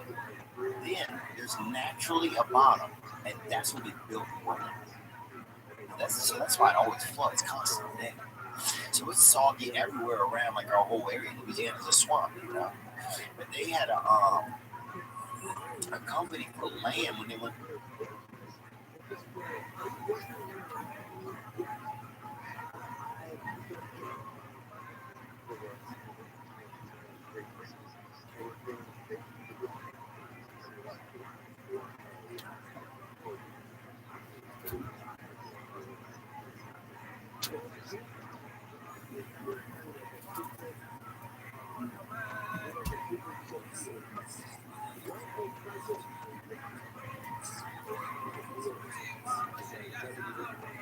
When they build, and before they had, you know, now they got the surveys. You see a dude out there in the morning, you think he's a pedophile, he's got pictures of children or something, but he's looking for the distance with the land, the orange vest. The minute put an orange vest on, because everybody thought they was, you know, touching children or looking for children. And now, but before that, they would hook a fucking rope to you. That bird is hatching, baby. Like your fucking brain. Yes, yes. Oh, What this poor kid is taking. wow, dude, that Mother Earth right I'm there. sitting here, that might fart. Oh, damn, boy, that fart had breast milk in it, huh? That's perky. Oh, That's all right. wow. That's gonna come out like that Korean scent. Oh, yeah. That's that fucking lunch And animal. I make it ricochet off the chair. Oh, It's like ricochets off the 9-corner ball. It goes right to his nose. He gets him. Nobody knows how to farm. I've been farming this for 50 fucking years. oh, wow. I know how to put my hip. Yeah. I know how to bank them off the back, the back. I know how to And for the Robert Parrish, you fucking watch out. well, Let me see for a second. So I can even bang it off the wall. I got like a pool table right here. This is certain cut. I eliminate. Man, I'm getting hot. Oh, yeah, that's more bad. That's not good. Oh, yeah. It's real. That's how Warm as shit, dude. That's making me really fucking hot. Oh shit, look at Cleo. Come on, man. I smoke 25. Look. I would inhale 25 when I smoke 25. Yeah. Don't be so hard on me, bro. I'm going to get 2 letters right in somebody's name. That fucking counts, dude. If they don't respond after that, if you get 1 letter right, I just go about Cleo. yeah. But dude, so they would put kids on this when they used to put kids on chains and they'd have what? Yeah. And they would walk out into a field and see if the fucking earth fell under them. That's the area I was in. No one ever did that to kids. Oh yeah, they definitely did. Look it up. What am I even supposed to look up? I don't fucking know. Get a wizard over there. First, searching for sinkholes. Fucking Seth Buttons over there. Get a wizard, bro. Type it in. I'm sorry, Lee. I'm being rude. Yeah, we can't. Kids tied up looking for their cold. Like, this is good for them. What's wrong with you? What's fucking with you? I'm not fucking with it, man. Tie those kids up. Next thing you know, Didn't tie. It wasn't like you were kidnapped. it's the fucking food. People type Chinese people up. They'll type Chinese people up and throw them over the cliff and stick a dynamite. And that's how they built the railroad. It's just fucking yeah, man. Really? The Chinese built the railroad out of this fucking country. And that's how they would test to see if it was good land. They would go over the cliff and stick a dynamite on the rope and some shit. That's why I was like, they were leaving white kids to see if there were sinkholes. They had to be like from other countries. No. They didn't have any kids from other countries, guys. Black kids up to them. And they weren't using them to do that. They would have kids, but it wasn't a thing. I mean, you wouldn't. It's not like you're falling in the fucking, you know, in the like Hades or anything. You would just fall like 6 or 8 feet, you know. That's enough. Some guy from the weeks going to Yeah, rattlesnakes. We had to kill through rattlesnakes and see the light with the snake. The kid came out with blood, rattlesnake bites. That sounds like a halfway house in Albuquerque. This whole fucking town, I'm sure right here up in the valley somewhere, this whole fucking town, you could be walking and fall into a sinkhole. Some guy fell into a sinkhole in his front yard. He was swimming in shit. He fell right into the fucking shit. That thing's a shit in front of your house. Dude, I can feel it in my legs on there, sinkhole, dude. No joke. I can feel it in my legs. And that's from growing up in that area, man. I swear to God, how senior citizens know, like in their spine will rattle if it's gonna rain. Like you can feel that in your legs, man. Growing up where I grew up, you can feel like the ground is, it's gonna be solid. You're gonna start to get wet. I mean, you gotta understand how soggy it is in Louisiana, man. You guys are, it's soggy, man. The whole state. The whole state. You fucking build a doghouse in the morning, it's fucking 30 feet wet. You know? So what I see in the news all the time is really like it rains a lot in Louisiana, all back road, Monroe, all those towns. And the water just, it's so right there on the sea level. You know, we're probably above sea level right here, I bet. See, we check and see where we are, leave you mind, look at where we are above sea level in, just even if you put like Los Angeles, Studio City. Well, not even, not, up a little bit, not, Colorado or grew up. You know what scares me about Louisiana or New Orleans as a whole? Did they prepare it for another country? When they rebuilt it, did they fucking prepare it? Like, did they really know? I don't think when you go back then, you see anything different? I mean, I can tell you that there's places that are just done.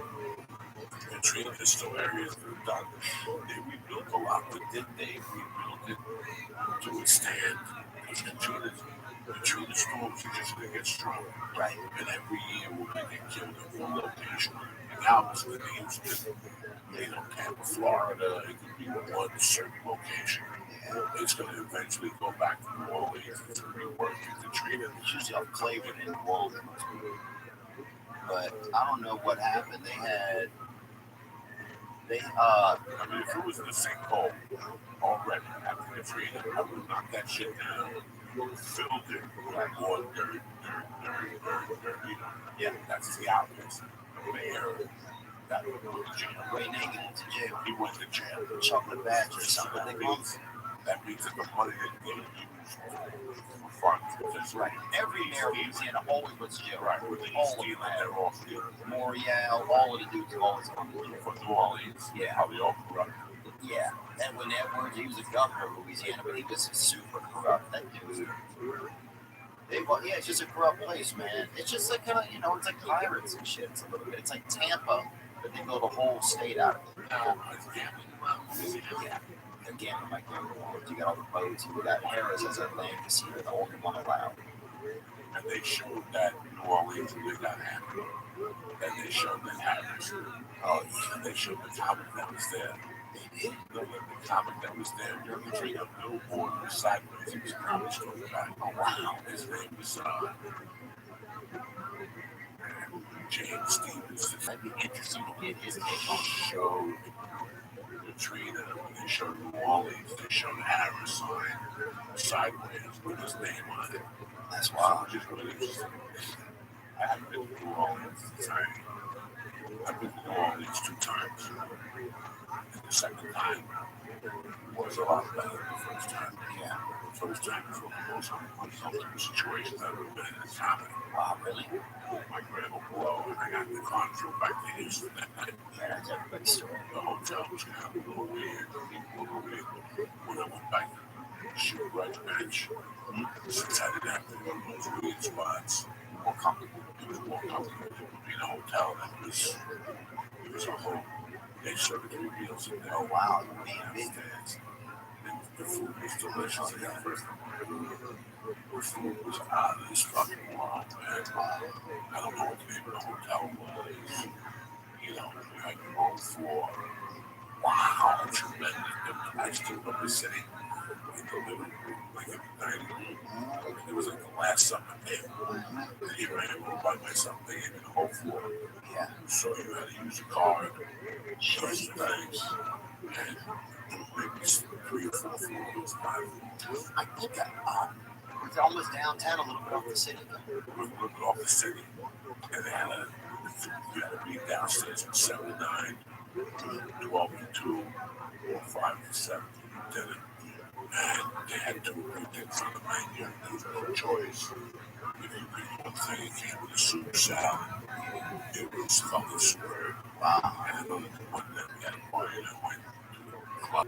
Yeah. When I went to New Orleans the first time, that happened in 99, 98.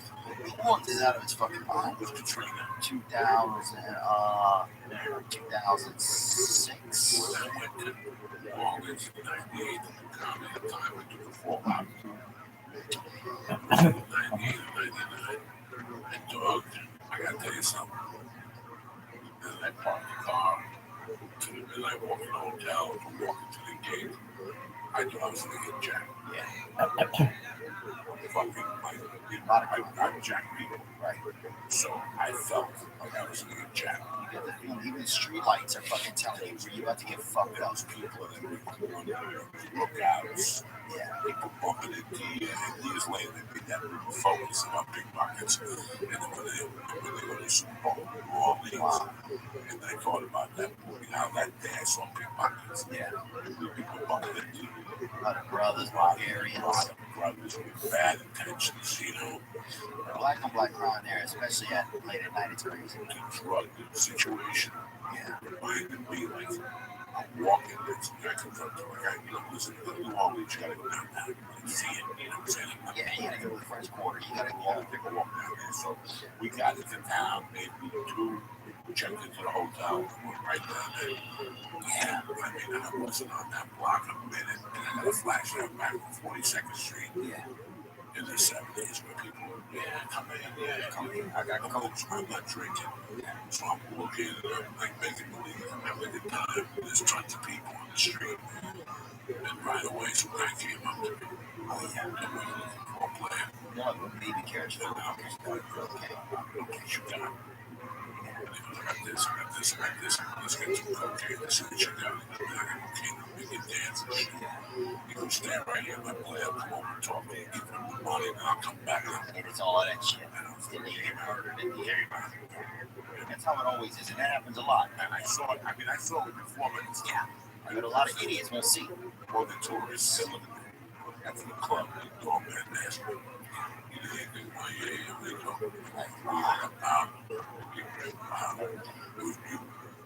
I took the whole document in the line. And in the front desk people, I told them to rob me. Like everybody there just seemed so fucking fucked up. It seems like a movie. I mean, I tell you what fucked me up. They knocked on my door.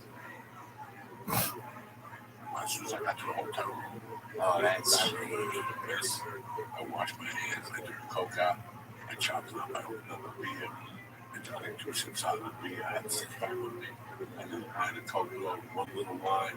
I put the coke away, and they do it now.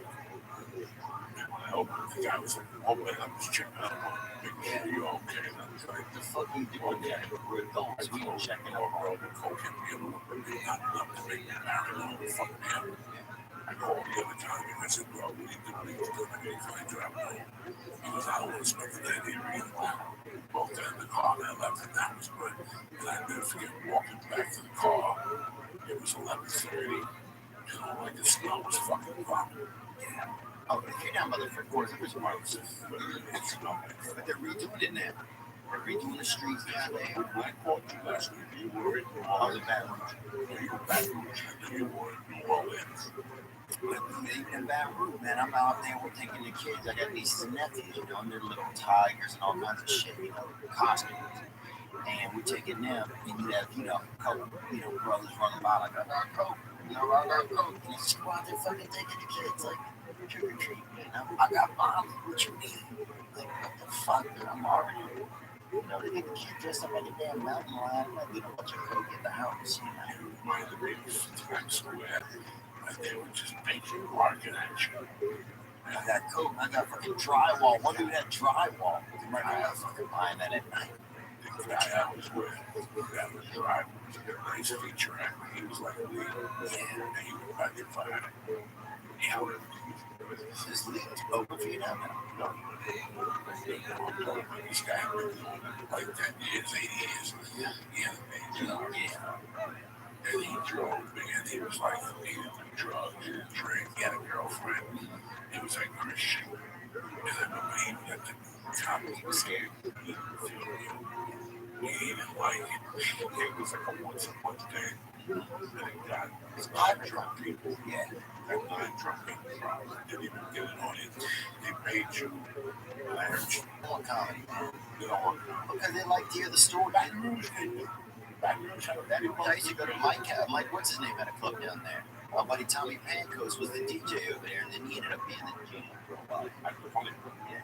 That's where I started. I was there with the girl who was there. It was China Street.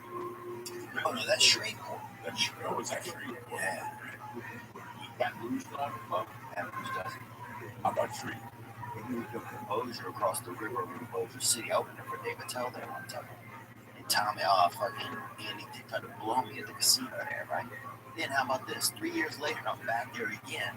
Andy Dick's there shooting something again. Offered to blow me at the casino. He forgot he'd offered me 3 years earlier, and I told him no. What a small world, you know? I knew something off this. He had a girl, he had a little hitman, so he bait you with that pussy and then switch it out for his own. And that was like his move. You took the girl, yeah, you want to come do something wild or something, and then you come over, you know, and while you're doing that, suddenly he's there, and then they're talking about like a threesome or something, and then she goes to get, you know, get something, get drinks or get a salad or something, and then you're fucking sitting there, it's just you and him, you know, you're like, fuck this shit, man. You know, I'm not doing this. I'm not fucking out here living in the sinkholes for fucking $2 an hour, you know. You should have called me a fucking decade ago, bro. You tied a chain to my back, you know. Oh, He'll fuck you. bro, he'll fuck you like a Bichon on meth, bro. He got arrested again recently. Maybe, I don't know. He's got a beautiful son though. His son is a nice kid. Sonny is the son of a always tries to do comedy. Andy Lucas Davis. He's a super nice kid. He's actually pretty funny. I don't know if he still does it or not. And I'm not judging. I don't know if everybody's funny in their own world. Sexual battery. What's sexual battery? I don't know, dude. I'm gonna fucking add 2 charges to it, I'm sure. Yeah, I'll tell you that, dude. I mean, it were AAA batteries. I saw his dick, bro. It's nothing but fucking look. Yeah. He showed me, dude. And I didn't look for a long time. I'll tell you that, bro. Dude, it was the kind of dick you could see in one glance. Like some dicks, you gotta be like, oh, you gotta almost look at both sides to see it real. You know, to see the whole city. But this thing was a little town shit. Something they haven't solved that out in the Soweto villages or something. I said, oh, yeah, man, the guy tried the car tried to grab my dick. That's one thing.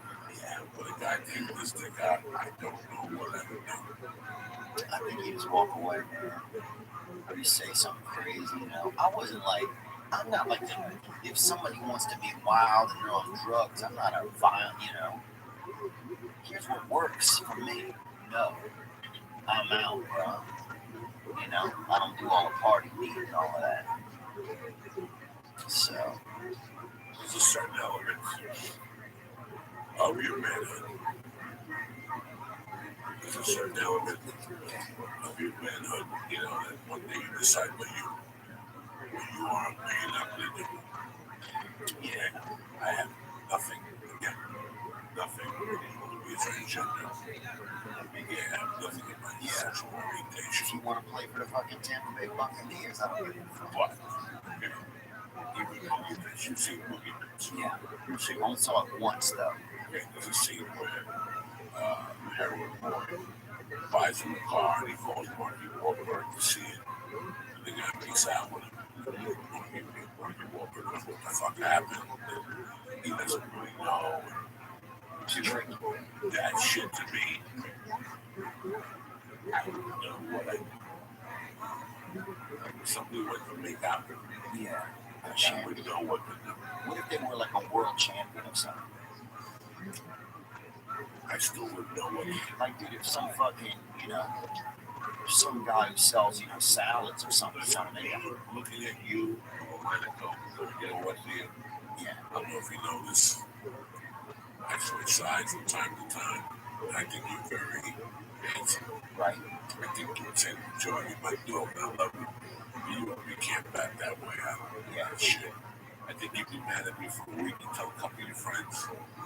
Then over the years, we'll forget about it. That's one thing. If we come up at 5 in the morning and I can't clean with you, bisexual, that's one thing. But for me to be snooping in your house, you know, it's like going to the bathroom, and I come out of you naked on your couch, I gotta fuck you up. Yeah.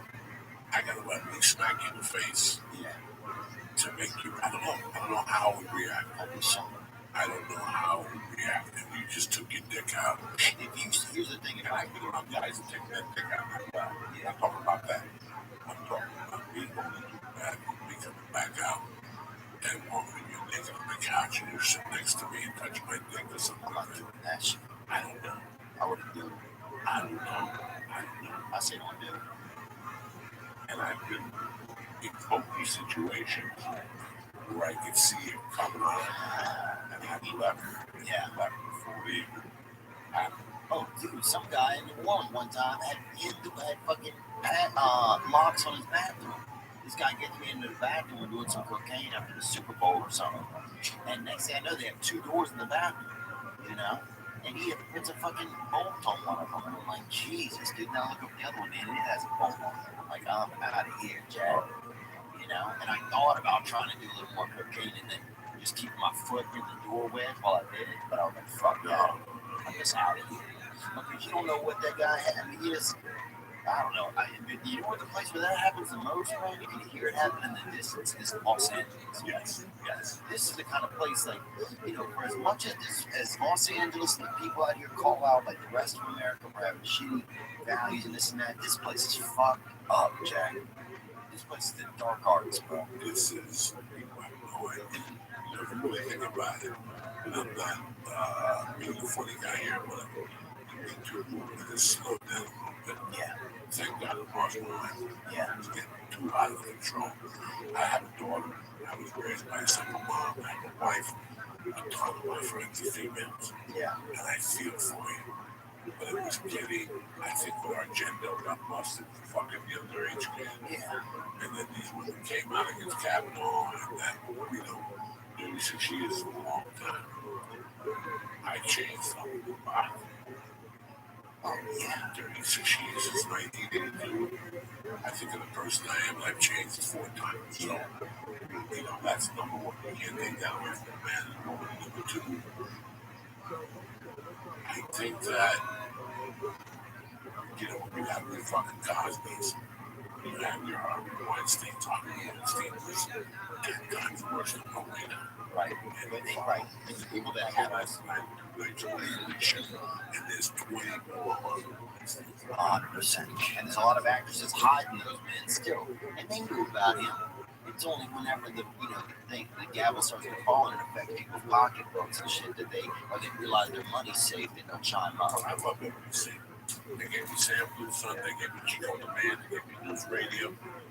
They gave me a lot of shows that way. Yeah. But think about that. What you guys and the people listening at home think about that. NBC about Bill Cosby. Again, NBC about Bill Cosby. Right. But they didn't give a fuck because the money he was generating. Okay? That goes with any sport. Conor McGregor can do whatever fucking wants. Generate that type of money. You want to come out of the way with a bottle of whiskey and fucking give it to the president of the fucking league or whatever he calls himself. You know, if you're that type of person, then white, you can do whatever the fuck you want, you know. So, there's 20 Harvey Weinsteins that we have now been exposed yet. Sean Weinstein, Dixon Weinstein. There's a bunch of Weinsteins that have not been exposed, that are hiding now, that went away quietly into the night and said, you know what, we got away with this for a long time, and nobody came out. Yeah, I mean, well, you know, one thing that I started to notice when it was, you know, I think there's a lot of comedians out there that start to use it as and not even comedians, I guess it's just, it's uncomfortable when you start to feel like, and I just try to trust my instincts. I know a lot of women are, you know, taken advantage of. I know, dude, a lot of men get objectified by women as well these days, and people don't want to talk about that, you know. And that sounds like kind of a bitch thing to say, but you know, there's a lot of women out there using men as they see fit as well, you know, for different things. And you know, It's a place. yeah, here in It's LA. a place. Yeah, in LA. It's a business. And so I don't like it when you get a lot of these, you know, fancy ladies saying, oh, feminism this and feminism that, but they're just selling books and bullshit to you. You know what I'm saying? They're just peddlers. They don't give a real fuck about anybody but themselves. And I, you know, that's one thing I hope technology at one point can like tell people's hearts, you know? Like I hope at one point like a Fitbit, you can wear a Fitbit that tells you like if that person actually has any genuine care in themselves for you. You know, and I think that that's when technology is really gonna help us because right now we're out here fucking around, you know? People jerking off, guys addicted to their own, you know, semen and everything, all of this shit on the internet. It's just, you know, we're in the rock gut stages of technology right now. We're still learning about this shit. We're in a place, bro. But yeah, the Me Too thing was too stuff. It was too. Well, I just want to get this point out. Sorry to interrupt you. Girls started asking me, "Can I come on the road with you to open court?" Right? And I was afraid to have let them come with me because I don't trust. Like that's what that movement kind of did to me because I've always tried to value women. Yes, like have I? I'm sure I've objectified women before sexually. You know, when it, you know, to be with a woman just for sex or had sexual interests. You know, like lead some of my thoughts. I think some of that's limbic in a man. You can, you know, if I see a woman, I don't, you know, my first thought isn't like I'm gonna, you know, buy her a house and just think about her always. Some of my thought isn't like that. You know, that's nature. That's Mother Nature. Put some of your brain in your thing. And the thing that gets me is like now it's like women will ask me, well, can I come and feature for you? And it's like, I don't know. Like it's very scary.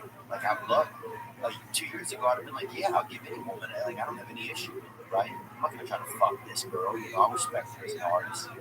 But now I'm like, what if this girl has some crazy intention? Well, you know, when you take I think But it makes me second guess that. I know you both for years. Yeah, give me that. I wish you. I know you would not turn me on to fuck Kate. I love it that she's like a little sister. Yeah. You know, Felicia's like a sister to me. Yeah. So if I would have a woman that came up to me like I would ask me, and they not stay at the hotel, they stay at their own home, they live in Austin. Right. I have no problem. I don't play that shit at all. I know what it's like to be a young girl. I have a daughter. And I remember what it was like 20 years ago. One day you can't stand me. Right. Well, I'll do that. I was thinking about this the other day. You cannot stand me. You know, you can't mention my name around Chelsea. Oh, she's the worst. The first time I met Chelsea Handler, I went off on her in a sexual way. Tried to fuck her. She was fucking gorgeous. Yeah. She was gorgeous. I knew that at that time. She was doing drugs. Yeah. She was opening up for Dave Patel. I was fucked up on the drugs. Y'all ever fuck? No. We're fucking retarded. Are you fucking crazy? No. It's crazy when you fuck someone. I think people fuck each other. I'm telling you, she can't mention my name around. I went to that black club. She still wants to fuck you. No, bro, stop trying to be funny. I'm not trying to be funny. There was no fucking involved.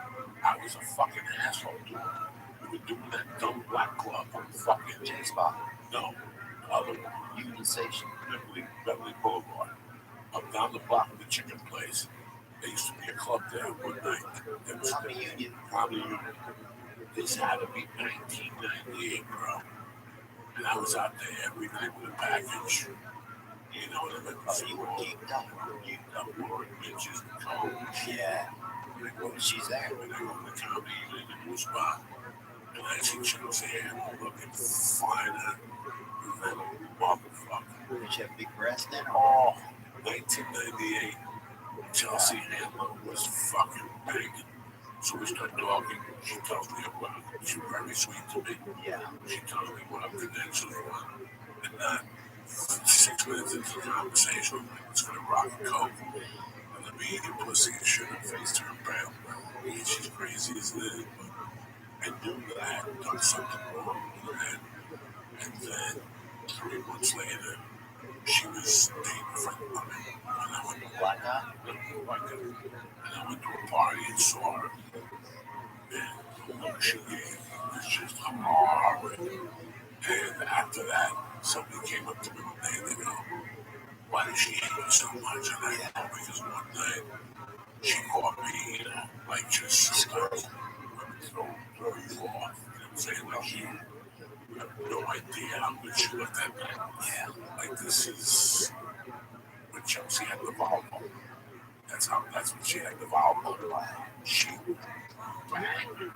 She would walk to the store and do a 9:15 spot every night. Fucking bang. But I never met her before. I never met her before. I saw her and we started talking. Next thing we were talking about cocaine and shit. And next thing I'm like, Chelsea, I gotta tell you something. You wanna fly now? Wow. Yeah. Let's go somewhere and do some blow. And she was like, what the fuck are you talking about?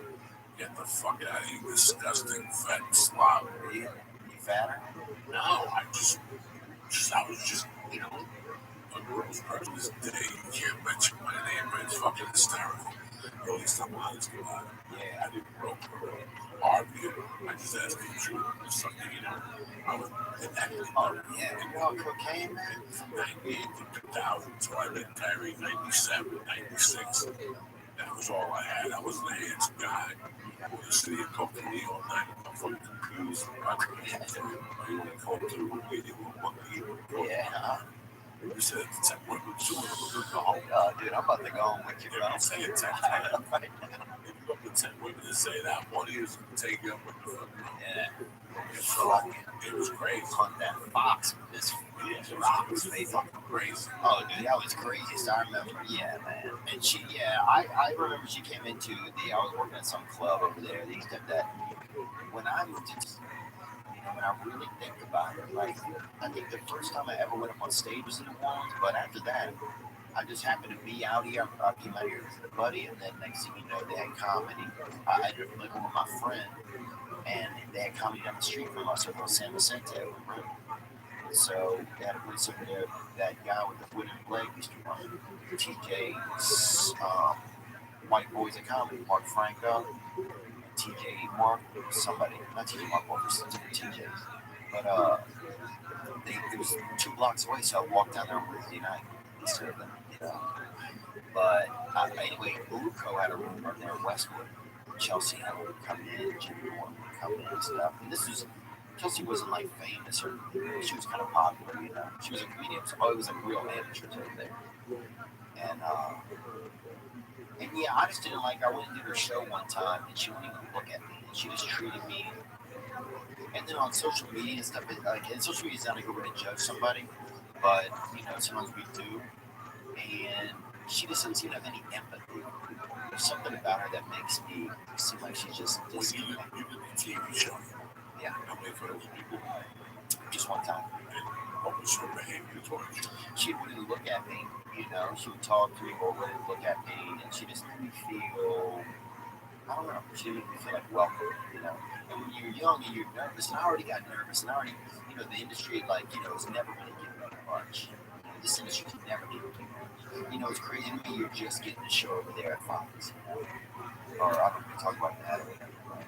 Or an opportunity for that, you know. It's like, it's crazy, it's like, just, but anyway, I've always had that little bit of chip on my shoulder, maybe. But yeah, she just made me feel like, I don't know, like I wasn't. Somebody showed you expected. Yeah, because I had expectations. I had expected at least it would be some niceness, you know, like there's some excitement. Instead, it was like she's just kind of like this star, this thing. But now to me, I have this vision of her, and this could be wrong, of like a lonely, you know, older woman in like a castle with all this money, and she's just lonely. And I don't want anybody to end up that way. And that could just be me thinking that way to make myself feel better, you know, that I felt like she would mean to me. But you know, she seems like a real cunt to me, so whatever. You gotta give something else incentive, you know. And with fame comes, you know, like I remember watching some program and Jennifer Aniston said they shot a pilot for Friends that to celebrate, the guy took it to Vegas. The good producer took everybody to Vegas. Wow.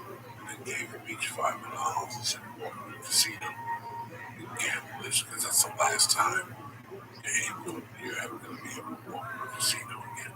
Wow. That's how big you guys are gonna be, you know. They knew it out of the gate, huh? They knew it out of the gate, you know, and it's so weird how you. That's amazing. Listen, man. I was in this for so long, and I struggled for so long as a human being, that no matter what you throw at me now, it will change. Yeah. I'm done. Yeah, you already faked. We had me crazy when I was making up to 32, Yeah. 33, 34. Yeah, that would have gone different crazy. I would have gone drug crazy at that age. But I always knew what I was. What makes people crazy in this town is not knowing what they are. They're too much, but too little. It's like being someone. I always stress that because one day you're going to do that and you're going to see how bad you feel.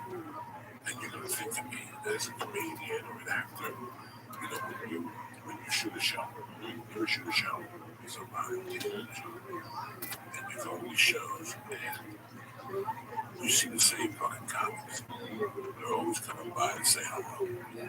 And invited to this, so I came in, you know, we shot this show. And you feel bad for them. But they're trying to fucking here. Because I shot this show, one episode, and I feel bad being here. Like I shot one scene on one show, and I feel like a fucking asshole. So you didn't even shoot the show. You down here doing what? What is your purpose? What is your fucking purpose? You look like a fucking idiot. Yeah. You're eating free food and alcohols. Do not be at that fucking place. Do not be at that place. You asked me this other question before. You can't be on the road. You do a comedy of this thing.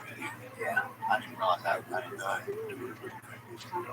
They would not do the things. I know that. He's not ready by no means. Yeah. He's 2 years away. By his whole perception. Stand up. That's a good point. That's very true. Perception. I know Medina, he saw what it's like. Now the rest is up there. Yeah. Well, I want it. Step on stage and be out of the plane. Yeah. Because I know Yeah, he needs to go on his own now. okay. Go to Lexington. But if you get some coming, All the places where they've never seen a chick. Yeah. And do that. And Nail it down, brother. 3 years. but there was Blackface no. too, if you're Jewish, I think. Don't you guys get that? No, I think I never. I think I hold off on They it. just fucking fired Kevin Bacon. Now you gotta bring up blackface. I don't want to hear blackface. I don't want to talk about blackface. They just fired Megan Kelly. You want to bring up blackface? You got great thing to do. No, I'm gonna hold off on that one. no, it's the truth. Yeah. I would not be doing them any favors. Oh, you wouldn't be doing a picture. I got to do the comedy for years. Yeah. First time I got taken out, I wasn't ready. But it was fraternity. Really? Yeah. Who was it? His name was Todd Jordan. He took me on like 2 or 3 or 4 weeks of fraternities every night. Rush season, whatever that is. And he would have a different frat every night. 2 frats, 3 frats. And I didn't do comedy for years. I was just locked. I was in the house. And I was just going into places to bomb. So the horror bombs. You guys in the bed, you were going to bomb. I wasn't ready. And at that time, that's all I wanted. And I would say to myself,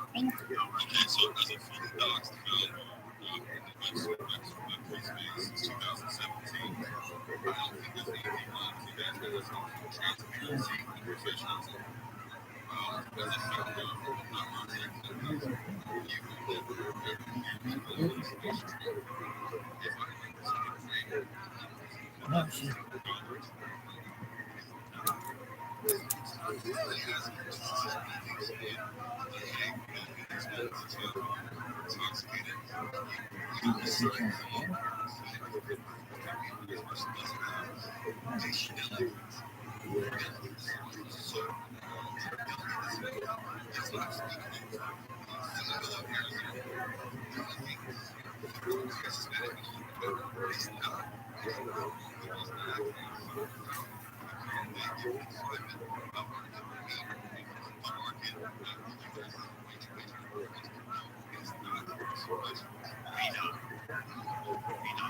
You see big yourself, whether it's a drunk hobo or a drunk prostitute, Make yourself as one of this new generation's will be.